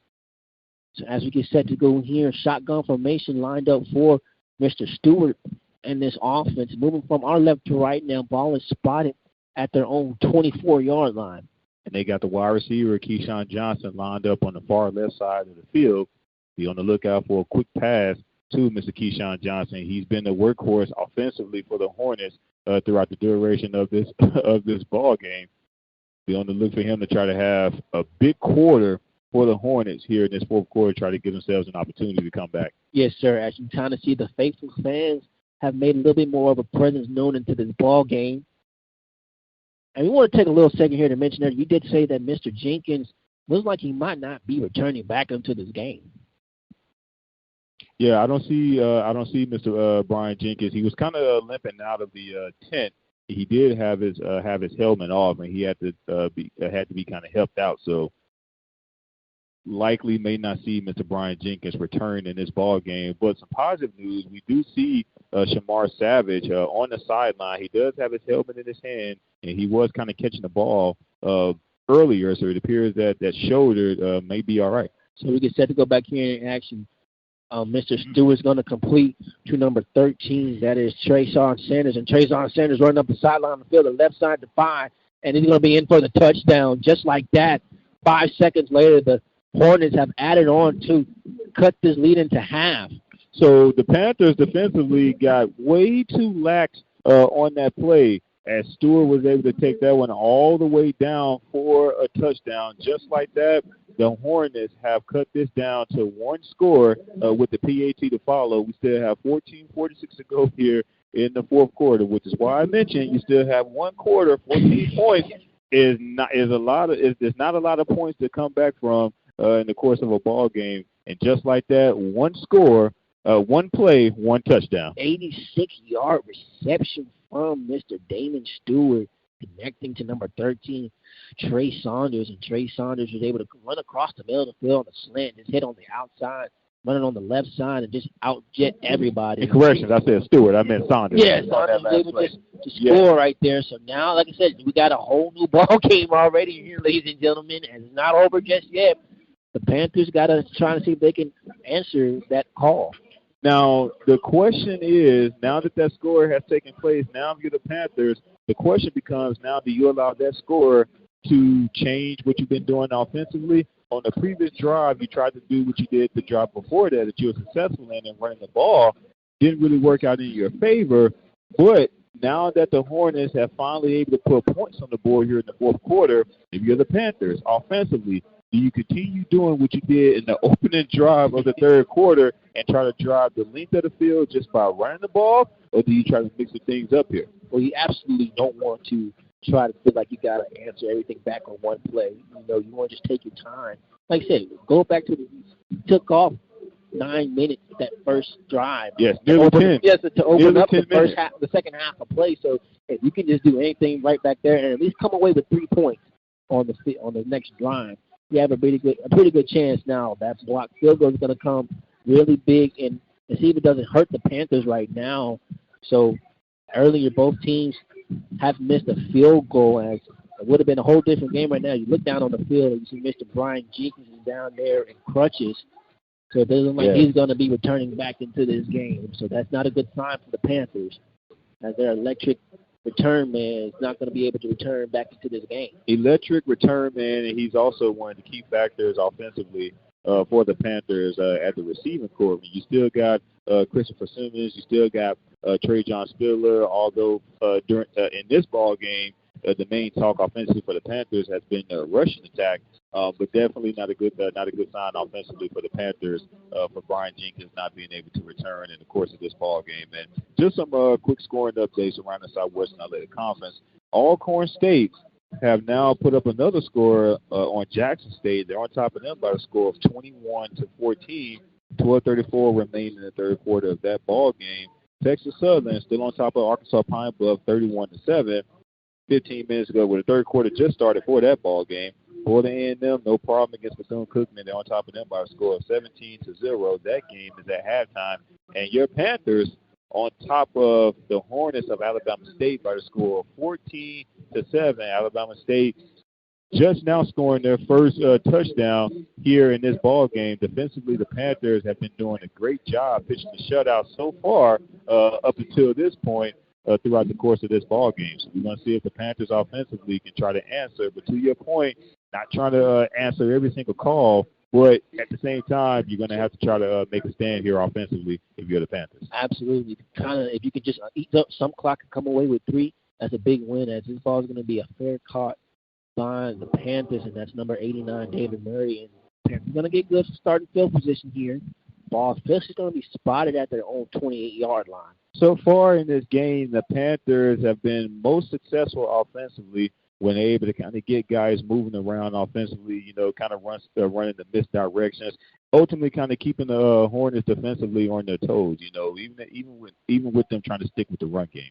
So now the Panthers are up to a big task right now. Even though they are up in this contest right now, you don't want to slip up and give any more momentum back to this Hornets, as they were able to capitalize on an 86-yard touchdown reception and cut the lead into half with just one play into the fourth quarter. So as we're set to go here, 1st and 10 for Trayvon Collins, his offense. Caleb Johnson is going to be the lead back here to start off this drive, and he's going to bull rush his way up around the right side of the field. Going to be shy.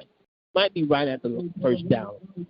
Yeah, depending on where they're going to give it to him. Yeah, depending on the spot, I was going to say would determine if they were going to give him the first down. But it looks like he got just an inch enough to get the first down. And Caleb Johnson definitely made that play possible, because there really wasn't a single lane for him to run through on that last play, but he made that play happen. So great job by Caleb Johnson. Yeah, he was able to pick up 10 yards on that carry right there was Mr. Caleb Johnson. So now the Panthers just taking the time off the clock right now with 10 on the play clock, 14:05 remaining on the game clock.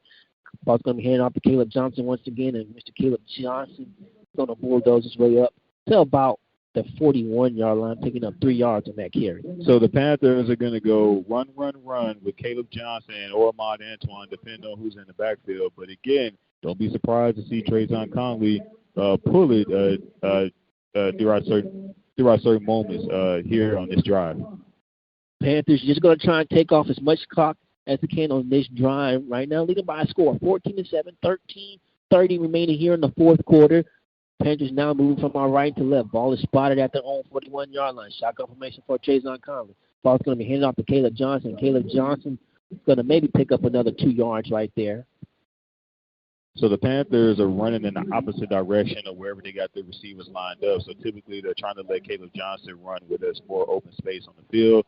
Defenders are coming more so on the left side of the field, send Caleb Johnson to the right side. Was able to pick up a few positive yards, but they are looking at a very important third down here coming up. Yes, sir. I'm going to say he picked up 3 yards from that carry. So it'll be a 3rd down and 4 now for the Panthers. Ball is spotted at their own 44-yard line. And it's a huge 3rd down for the Panthers. If they can keep this drive alive and just take off more time off that clock and keep that Alabama State offense on the side, it seems like things have clicked and turned in their favor here in this fourth quarter. If you're trying to slow them down, they'll just be in your advantage. So this ball's going to be handed off to Caleb Johnson once again, and Caleb Johnson is maybe only going to get a yard right there.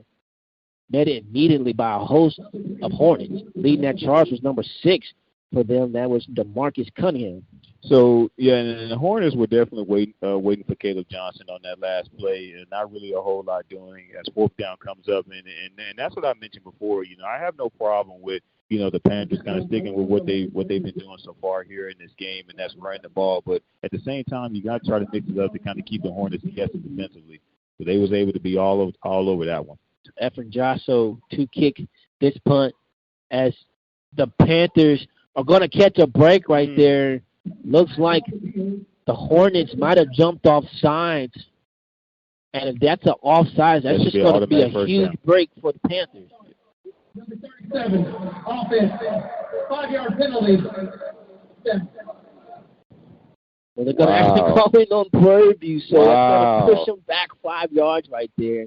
Yeah, very questionable call. if I must say so myself. It appears that the front line of the Hornets did some movement first, and ultimately may have caused the Panthers to kind of jump on that last play. But I definitely saw some white jerseys moving first on that last play. So back deep for the Hornets, standing at his own 20 is number 87, Robert McMahon, to receive Mr. Efren Josso's punt. As Josso gets the snap, gets the punt. Nice punt. See if it takes a Prairie bounce, and it does just that.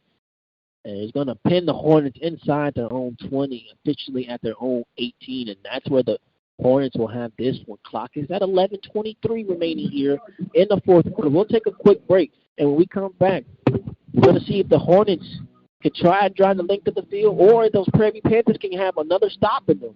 You are listening to the Open Mic Broadcast Network. Prairie on top by a score of 14-7.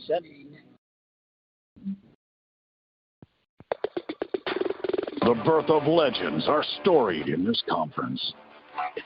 We must never forget our rich history. We now turn our gaze to the future. The new legends will emerge. New heroes to arise. The Southwestern Athletic Conference. Be our history.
And welcome back, ladies and gentlemen, here back at Prairie University on the hill with Panthers are up to a big challenge right now. They are on top right now by a score of 14-7 over the Alabama State Hornets.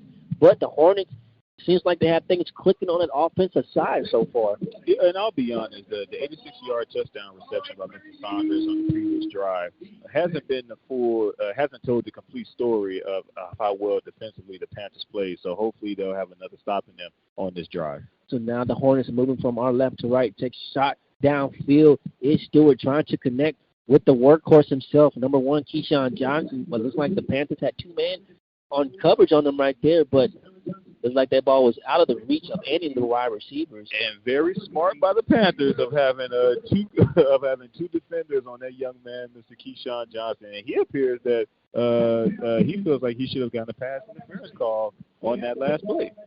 But to no avail, there is no call. So now it's going to be a 2nd down and 10 now for the Hornets. 11:16 the clock stopped at. The ball is officially spotted at their own 18-yard line. Shotgun formation for Stewart. Fakes the handoff. Looking to pass. He's going to roll out to his left. The pocket is collapsing, but avoids the sack. Now just going to roll out to his left. He's going to try and scramble, pick up some positive yards, and he's going to do so that. Run out of bounds to the left side, but maybe picking up about 9 yards on the scramble. Yeah, the pocket definitely collapsed. So the Panthers were able to get some pressure on Mr. Stewart, but Stewart turned on the Jets on that last play and was able to keep the play alive with his feet, able to pick up a first down for the Hornets. Yes, able to pick up 10 yards, exactly what he needed. So now it's going to be a 1st and 10 now for the Hornets. Ball is spotted at their own 28-yard line. Clock stopped momentarily, but it continues to roll now. 10:45 now remaining here in the fourth quarter. Hornets only trailing by a score of 14-7. Shotgun formation for Stewart. 3 receivers to his left, 1 to his right. In the backfield with him is number 26, Harrison II. Every seasonal man in motion. Stewart looking to pass. Pocket's going to collapse. He's going to roll out to his left, trying to find an open receiver. Wow. Now, he has all day to throw. Now he's going to take this and run, and he's going to be finally brought down. And what's going to be for a loss of yardage right there, Mr. Stewart looked like the play had kind of broke down and well covered right there by the Panthers. Yeah, so with all the running around that Stewart did on that last play, trying to keep the play alive, running to the left side, turning back around, running to the right side. Finally, Travion Green of the Panthers was able to get Mr. Stewart down for a stop on that last play. So great coverage by the Panthers defensively, and Stewart didn't have anywhere to go with it. Actually, for a loss of 5 yards right there, so it'll be a second down and 15 now for the Hornets. 9:40 now remaining here in the fourth quarter. Ball is now spotted at the Hornets' 24-yard line. Shotgun formation for Mr. Stewart. Stewart looking to pass. Has an intended receiver. Is trying to get to Keyshawn Johnson, but that's going to fall out of bounds, out of stretch reach for Keyshawn Johnson. But again, well covered by the Panthers. Yeah, it was well covered by the Panthers. The Panthers went with man-to-man coverage on that last play. Jalen Stanford was a cornerback on Mr. Keyshawn Johnson. He was with him every step of the way. Keyshawn Johnson ran the corner route on that play. You can tell that play was designed for him, and Stewart tried to look right in his direction, but great coverage by Mr. Stanford for the Panthers on Keyshawn Johnson. So here we go, 3rd and 15 now for the Hornets. Empty backfield for Stewart.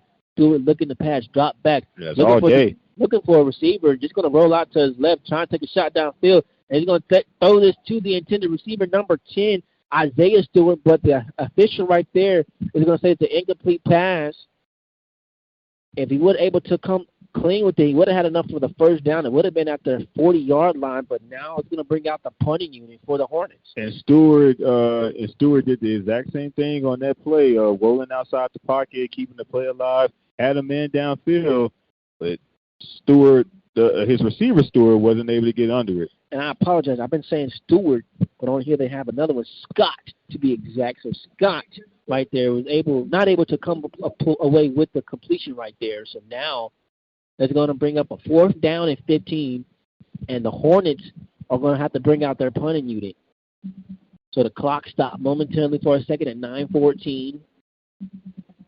We have to see who's back deep for the Panthers since Mr. Brian Jenkins is not going to be able to return back into this game. Yes. So after the kick by number 46 for the Hornets is Harrison Tucker. And it's going to be a nice return for the Panthers.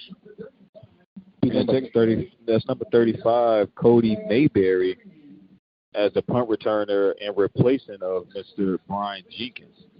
So Mr. Mayberry was able to get a nice return. And like I said, another good spark plug right there as the Panthers have a nice field position. Now ball's going to be spotted at their own 46-yard line. So in the opening drive of the third quarter, the Panthers were able to take off nearly 10 minutes off the play clock. We have 9:03 to go here in the fourth quarter. They are 9:03 away from punching their ticket to the Southwestern Athletic Championship. Can they take off 9 minutes here on this drive offensively? Set to go here, Trayvon Collins, shotgun formation. He's going to fake the handoff to Caleb Johnson. Has an intended receiver. Wow. That's going to be wide open down the field on the left side, and that's going to be number 16 for the Panthers. Chris Herron. Chris Herron's in for the touchdown for the Panthers.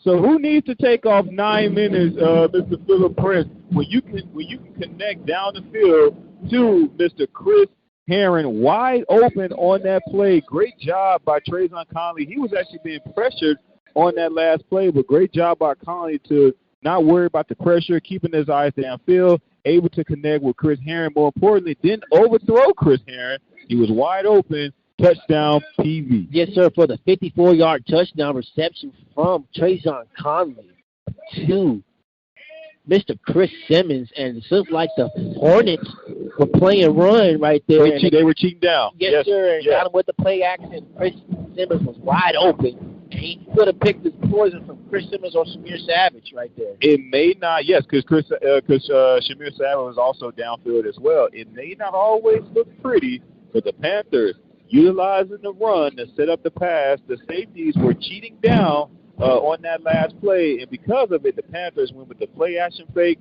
Chris Herron wide open downfield. Trayvon able to hook up with Herron. Touchdown pass. So now with 8:53 remaining here in the fourth quarter, one play. All it took for the Panthers to get into the end zone. 54-yard touchdown strike from Trayvon Conley to Chris Herron, and the Panthers have added on to that lead. Well, the Panthers said we can score on one play as well. The Hornets scored on one play on the previous 2 drives, and the Panthers answered the exact same thing. One play, one score, 21-7 is now our score in favor of your Prairie University Panthers. Yes, sir. I just want to let you know, after the conclusion, at the end of this game, remind you, you always check in at the 1876 After Party Post-Game Show with Dr. Friends. Leave your thoughts and concerns after the game as you kind of hear the Panther fans getting more crunked up as the fans are getting more involved into this game.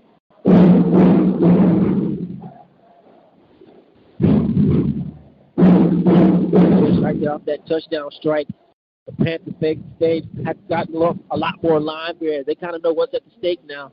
A win, and you have punched your ticket to the SWAC championship. Yes, sir. Fans are starting to come alive here from Blackshear Field with 8:53 to go here in the fourth quarter. It is all or nothing, do or die right here. Panthers putting on arguably one of the best performances we've seen so far here for this 2023 campaign. And what sweet way would it be to close out the last game of the regular season? What way to close it out? The Panthers get a victory here and punch their ticket to the SWAC championship game. And absolutely, instead of the championship game will be played in Tallahassee, Florida on December 2nd, so you have a chance to at least get healthy for at least another week or two before you have to go back and make that plane fly out there. So maybe you see the return maybe of Brian Jenkins if the injury is not too severe. You want to see you want to have everybody healthy. Right. All arms, everybody aligned. Right, and for those that are listening that don't know, of course, as Phil mentioned, the game will be played, the SWAC championship game on December 2nd will be played in Tallahassee, Florida.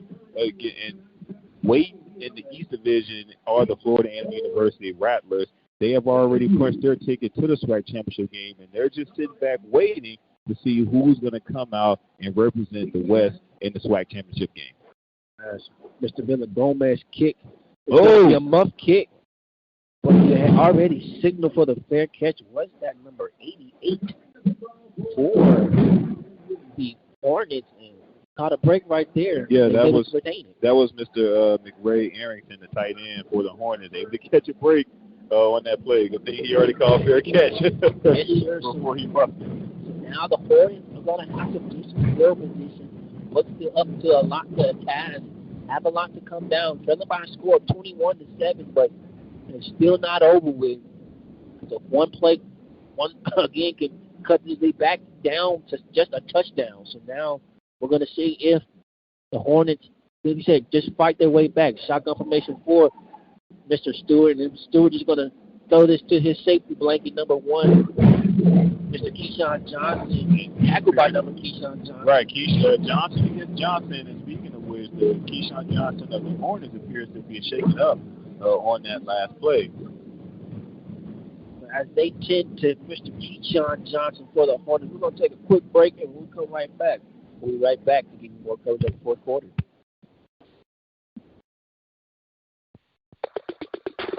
The birth of legends are storied in this conference.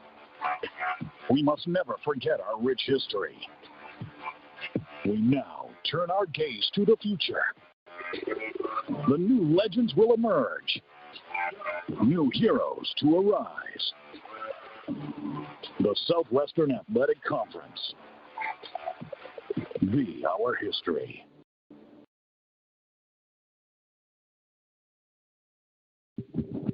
And welcome back, ladies and gentlemen, as number 1, Keyshawn Johnson was the injured Hornet right there, was able to walk his way off the field in his own power. And that's going to be a huge blow to the Hornets offensively if Mr. Keyshawn Johnson is not able to return to this ball game. Again, he's been a workhorse for the Hornets offensively. We don't have the official numbers in front of us just yet, but he had over 70 yards reception in that first half, so we'll see what happens here moving forward. So Isaiah Stewart, there's a Damon Stewart in his offense ready to go back here, and he's going to have this ball completed to number 13, Trey Saunders. And Saunders is able to have enough for the first down, picking up about 14 yards on the reception. Yeah, Trey Saunders responsible for the only score of the Hornets so far here in this ball game. Freddie Bird III has been covering him so far here in this game. We'll see if they continue with the man-to-man coverage as they went with him yet again on that last play. Yes, sir. It looks like Mr.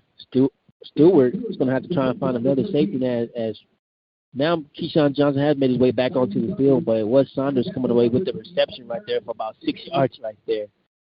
So now the Hornets now moving from our left to right. Ball is spotted at the Panthers territory, officially at the 49-yard line. 7:35 remaining here in the fourth quarter. Ball is snapped, shotgun formation. Looking to pass, he's going to connect to his tight end. He's going to have enough for the first down. Slipping and sliding, trying to get extra yardage was his tight end number 83.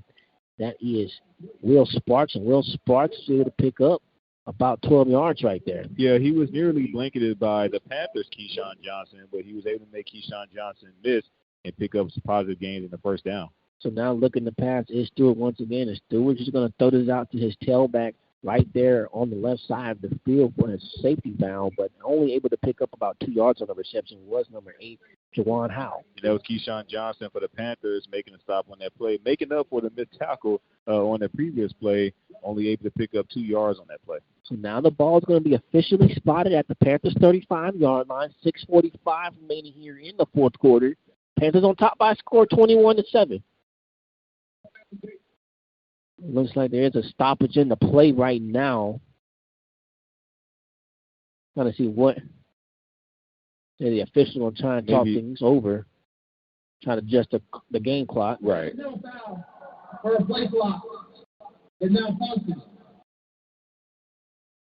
So play clock malfunction. They was trying to get that sorted out. As we get set to go, the clock's going to continue to roll now. 6:35 now remaining in the fourth quarter. Ball again is spotted at the Panthers' 35-yard line. Stewart looking to pass. Has an intended receiver. Is number 1, Keyshawn Johnson. And Keyshawn Johnson was able to pick up 1 yard, but we thought he was going to maybe get a loss of yards, but he's going to give him forward progress and only pick up 1 yard on that reception. So the same route that he ran on the previous play before the slight injury, they're starting to line up Keyshawn Johnson in the slot receiver position, kind of go up against the linebackers of the Panthers in like a one-on-one situation, and he's just been running the hitch routes so far from that slot receiver position. So Damon Stewart looking to pass, and he's going to check this downfield to his tailback, Mr. 8, Jawan Howe, while he's up the middle of the field, but he's going to be shy of the first down. Very critical fourth down coming up here on this play, Phil. So now it's bringing up a 4th down and 4 now for the Hornets, and this is 4-down territory. This is the ball game right here. 5:30 remaining here in the fourth quarter. You're trailing by a score of 21-7. We're going to see if the Hornets are able to pick up the 4 yards that they need to keep this drive alive. And they still got 3 timeouts to work with, but yes, very critical down for the Hornets. And Mr. Stewart just going to complete this to his running back once again, Isaiah Howell.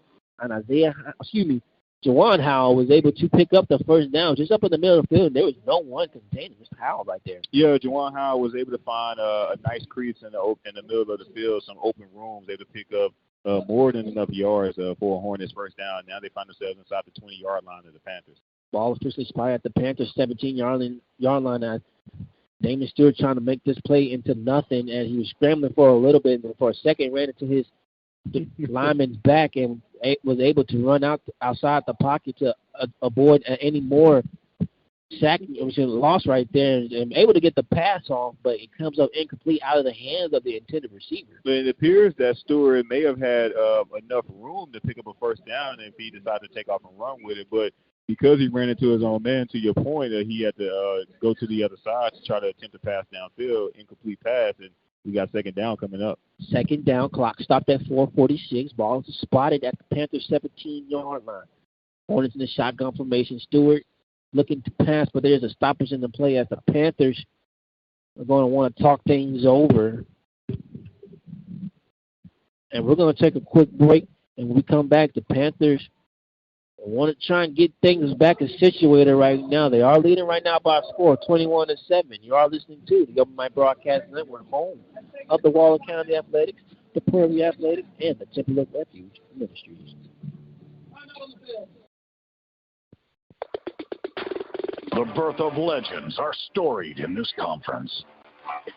We must never forget our rich history. We now turn our gaze to the future. The new legends will emerge. New heroes to arise. The Southwestern Athletic Conference. Our history.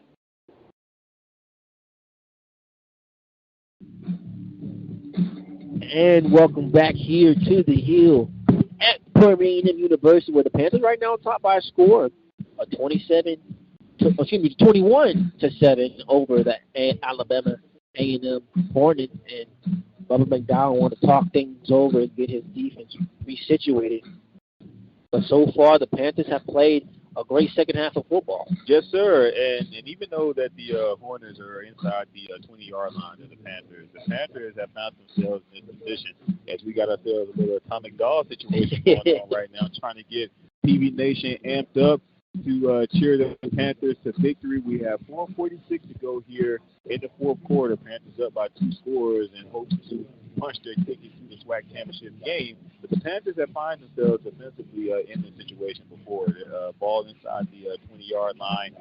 They've been in bend but don't break situations before, so hopefully they can do it here yet again. It's only second down, so the Panthers. We know this is fourth down territory for the Hornets. As you do some scores around the SWAC, as Alcorn State is tied right now with Jackson State by a score of 21 at all, with 6:30 remaining in the third quarter. But Alcorn does have the ball inside the Jackson State red zone, officially at their own 12-yard line. So the Alcorn State is trying to regain the lead in that contest. Texas Southern is leading by a score 31-7 over Arkansas Pine Bluff by a score. By a score of 31-7. That score hasn't changed much. No, it has not. With 6:51 remaining in the third, and Florida A&M is leading by a score of 17-0 over Bethune-Cookman with 10 minutes to go in the third quarter. As we get set to go back here in our contest, Panthers on top by a score of 21-7. Damon Stewart avoids the sack, and the ball comes loose, and he's going to be just dropped down. He's going to have to take the sack right there. Was trying to avoid number 93 for the Panthers. That's Jamal Marshall, the defensive lineman for the Panthers, getting in there and disrupting things for Stewart on that last play. Great pursuit by Marshall. Yes, sir, and that's going to be a huge loss right there. Not the loss that they need. It's going to be a loss of 18 right there. And that is due to the substitution that the Panthers have done defensively on the front line throughout the course of this ball game. Something they've done for this entire 2023 campaign, keeping those big guys fresh by making those substitutions. And you can tell that Marshall had an extra energy boost on that hot pursuit. So now it's a third down and 23 now for the Hornets. Ball spotted at the Prairie Panthers 30-yard line. This ball is going to be almost intercepted by the Panthers. Was intended for number 10, Isaiah Scott right there. But coming over there defensively for the Panthers looked like it was number 20. Yeah, Dylan DeCur coming over there at the last minute to break things up on that last play. Could have been a game-stealing interception, and he was able to come away with it right there, in my opinion. But nonetheless, now it's looking like a 4th and 23 now for the Hornets. Clock stopped at 3:53 now, and it's all or nothing now for the Hornets. They have to pick up 23 yards to pick up the first down. So don't be shocked. They just try to take the shots into the end zone. Have another stoppage in the play right now as the Hornets want to talk things over. We're going to stay right here. As clock is stopped at 3:53. Panthers on top by a score of 21-7 over the Hornets. And so far, the Panthers lead one more stop, and it looks like they will have the West. One more stop. We got 3:53 to go. After this timeout, the Hornets will have 2 more timeouts remaining, but they're also down by 2 scores. Yes, sir. And like I said, that's going to be a lot to try and come back from behind down 2 scores, because initially the Panthers just have to run out the clock, pick up maybe 2 first downs, have the Hornets just run out those timeouts, and then you consider yourself as the West championship. So, and running out the clock is something that the Panthers have done successfully throughout the course of this ball game. Keep those running backs rotating in there, keep them fresh. Utilize the run games you've been doing so far. Just keep at it. Just keep doing what you're doing. Absolutely. So now the Hornets making their way back out to the field as well as the Panthers. Again, the Panthers come in wearing the gold helmets. It looks like those gold helmets have been their good luck charm the past couple of weeks, with the purple tops and the white bottoms, as the visiting Hornets come in wearing the white tops, the white bottoms, and the white pants. Like I said, that's just the icy white look that most teams are going to nowadays. So now it looks like the Panthers are going to be in prevention mode, just trying to avoid. Yes, they have a long ways to go now. Okay. Damon Stewart looking to pass in the pocket and collapsing and getting it to him. Number 91, Derek Ray Jr., and that's going to be another second. That's going to be a turnover on down. And it looks like that might be it. And the Panthers are 3 minutes and 44 seconds away from being your SWAC champions out of the West. MVP goes to the defense of the Panthers for this ball game. Great job by Mr. Derek Ray Jr. on that play. They've been getting pressure on Stewart throughout the duration of this ball game, and several opportunities he's been able to avoid the pressure, but they've been able to get to him as well. Derek Ray Jr. got to him on that play. Panthers are 344 away from punching their ticket to the SWAC championship. Yes, sir. And so far, it's been a well-complete game by the Panthers. You can't ask for much, especially for your defensive side of the ball, who came in, like I said, giving up the second most points into this contest. So now this ball's going to be handed off to Caleb Johnson, and Caleb Johnson is going to pick up about 10 yards right there. Official going to say picked up 9 yards on the carry. Looked like he fell forward, but the side official is not going to give him the first down. No, he's not going to give it to him. I'm going to make him work for it just a little bit more. But if I'm head coach Bubba McDowell, I am preaching ball security. Whatever you do, hold on to the ball. Don't try to be a hero. Don't try to pick up additional yards.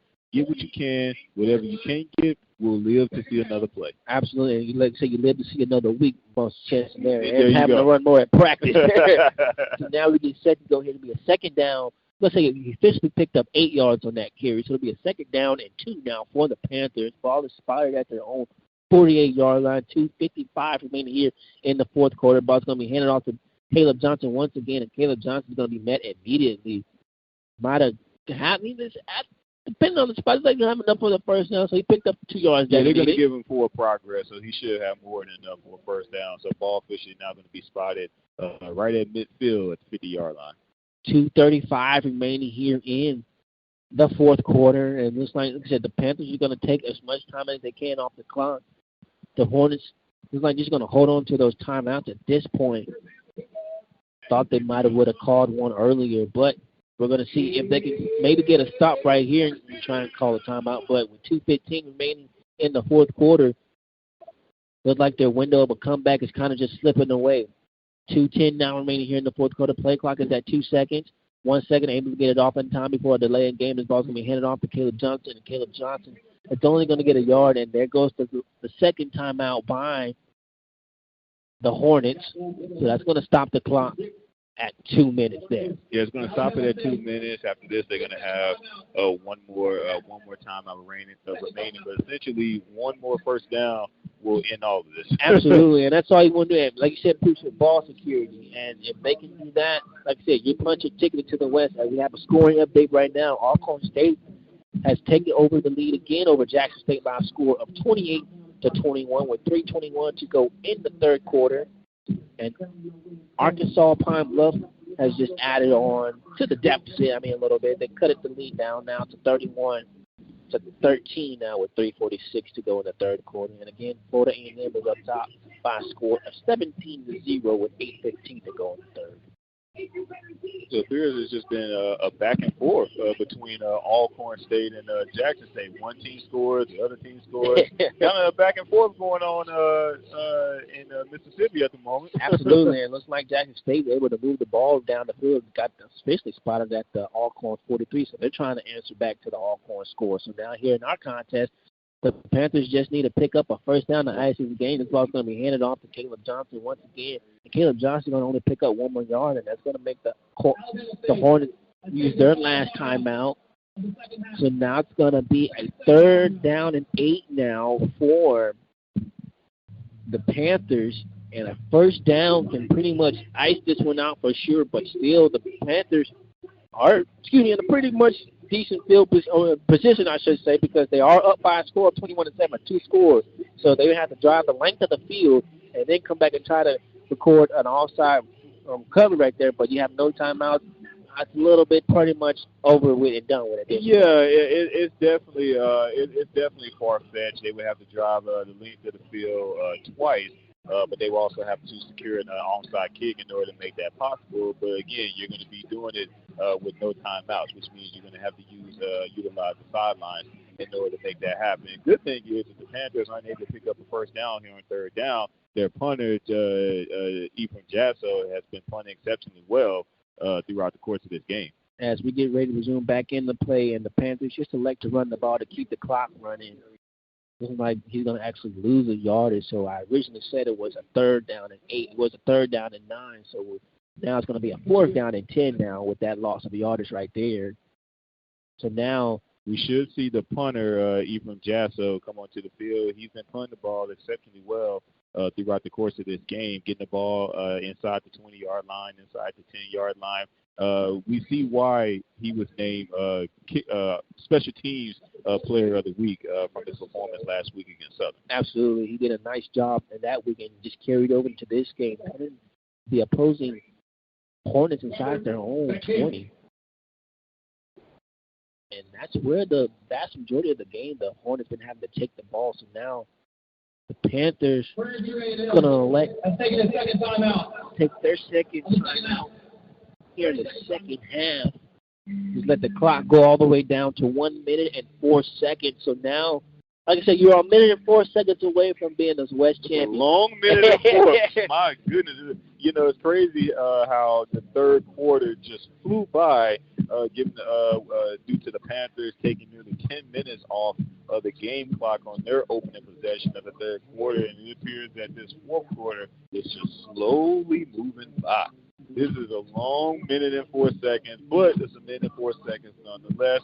For the Panthers, they're able to punch their ticket to the SWAC championship game. The last time they were in the SWAC championship game was in 2021, and the last time they won was in 2009. So a lot at stake for PVU Nation here. Yes, sir. Like I said, you got a familiar opponent that you're going against in the SWAC championship, so you got a lot that you have to overcome and try and become victorious in that one. So as Ephraim Jasso was able to get that punt off, it looked like the Hornets were sending the whole house, but he was able to avoid it and get that one off. So now inside the 20-yard line, once again. So here the Hornets go down by 2 scores with 57 seconds to go here in the fourth quarter. You have a lot to task, but you can't really cancel out anyone just yet. But if the Panthers can take care of their duties here, you can deem themselves the West champions in the SWAC. As long as they are able to keep the Hornets in bounds, the Panthers should be okay here on this drive. We see Keyshawn Johnson of the Hornets lined up on the right side of the field. It's like the Panthers are going to try to go with the zone defense, but Freddie Bird is covering Keyshawn Johnson.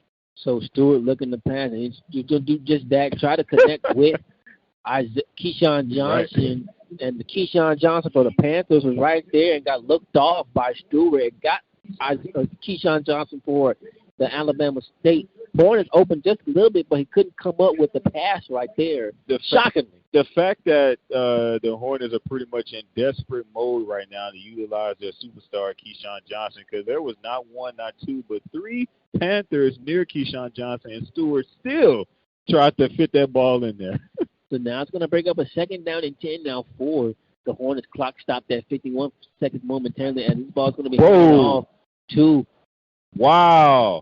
number 13. That was on the reception, Trey Saunders, and Trey Saunders just pitched his back to Jawan Hall, and Jawan Hall will get a nice return all the way down to the Panthers side of the field. So Trey Saunders, as he's hobbling right now, he caught the ball. He was hit as he was catching the ball. He saw his man coming across, and he pitched it to him at the last minute. He was able to take it all the way down inside Panther territory. Ball now at the 34-yard line of the Panthers. So he was able to pick up a big gain right there. Got 41 seconds to go. Stewart looking to pass. Going to take a shot towards the end zone for a Hail Mary shot, and this ball's going to be incomplete. So that's going to stop the clock momentarily right there at 33 seconds. The ball's officially spotted at the Panthers' 34-yard line. I mean, that previous play from Sanders to Howell, it happened so smoothly, it almost looked as if it was drawn up that way. Yeah, that's a 47-yard reception right there. So just like that, the Hornets aren't trying to go away just yet.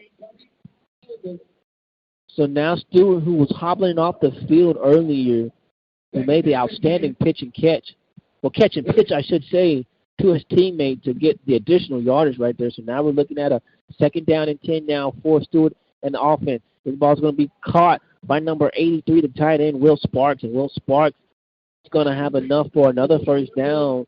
Clock stopped momentarily at 26 seconds, but it should start now as it is rolling at 20 seconds. And Stewart's going to have to spike it. Stop the clock at 21 seconds. 21 seconds to go as the Hornets are not trying to go away just yet. 21-7 is our score in favor of the Panthers. As we mentioned before, the Hornets are out of timeouts. So if they are able to score here on this drive, they're going to be looking for the onside kick to try to score yet again. Yeah, he picked up nice reception right there by the tight end Sparks, picking up the 23 yards on the reception. So now has them inside the 20, officially spotted at the Panthers' 16-yard line. We got Keyshawn Johnson of the Hornets here on the near side of the field. So Stewart looking to pass, and this ball's going to be in for the touchdown. So a late second 16-yard touchdown reception. Touchdown by number 13, Trey Saunders. And give it to Mr. Trey Saunders. If it wasn't for him this drive, Trey Saunders was the man for the Hornets on this drive. The pitch and catch that he did on 2 plays ago to Mr. Howell to get the ball inside Panther territory, and now he was able to cap things off with a touchdown for the Hornets here on that last play. So you can't slip over just yet, ladies and gentlemen, as the Panthers lead has cut down to 21-13 now with the point at the attempt. The kick is up, and it's good by number 49, Balin Cannon. So with 16 seconds remaining here in the fourth quarter, the Hornets are looking like they're trying to come back and tie this up. So 2 touchdowns for the Hornets here in this ball game. Both have gone to Mr. Saunders. It appears that Keyshawn Johnson was the MVP of the Hornets offensively in the first half. Now it appears that Saunders has kind of taken over teams here in the second half of the Hornets. Johnson has been kind of quiet a bit, but Saunders has kind of picked things up where he left off, where Johnson left off in the first half. And he's getting things done for the Hornets here in the second half. We have 16 seconds to go. Of course, the Panthers are going to have their hand team out here, as we know that the Hornets are going to try this onside kick with 16 seconds to go. We've seen strange things happen in football. That's why they say you have to play 4 complete quarters of football, because we've seen stranger things happen. Yes, sir. So far, the Panthers, you can say they played 3 clean plates of football throughout this game. It's like the Hornets were trying to make a comeback, and it's still not over. They would have scored their 14 points all in this fourth quarter. A quick hitter, the first start of the fourth quarter, and then now a second with a late drive, a touchdown for a 16-yard touchdown reception to cut the lead now to 21-14. So everything essentially comes down to this moment right here. The kick is going to be, it's for a second. Prairie View going to recover. It looks like it took a bounce, and the Panthers had it momentarily, and then it came out last second, but thankfully the Panthers were able to fall back on it.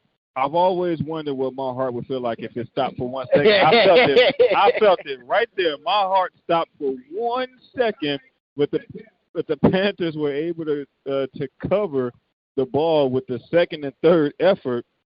Now we can just take this knee and get up out of here. Yes, sir. You can take the knee, thankfully, just get out of here. And please just hold on to the snap. But just like that, the Panthers came in needing a win to conquer the West, and they did just that, and really thankful to that defense. You can minus the fourth quarter slump that they did. They were pitching a shutout till then, but yes, sir. Other than that, a complete game by the Panthers. And just like that, it's a wrap. As you can see, the Bubba McDowell getting the bath. As you can now deem that the Prairie A&M Panthers are your SWAC champions out of the West. Wow. What a moment for the Panthers. What a season for the Panthers. This 2023 campaign has been one for the books. There's been a lot of ups and downs for the Panthers, a lot of back and forth, not really knowing what the rest of the season is going to hold. Due to some other teams winning or losing, the Panthers were able to get another opportunity due to their victory they had last week against Southern, they was able to get another opportunity to punch their own ticket to the SWAC championship. They had to take care of business here against the Alabama State Hornets. They did just that by the score of 21-14. 4 complete seasons of football played by the Panthers offensively, defensively, special teams, anything that you can think of, the Panthers showed up here in this ball game. I'll give you 3.5. That fourth quarter, okay. It's a little bit of a scare.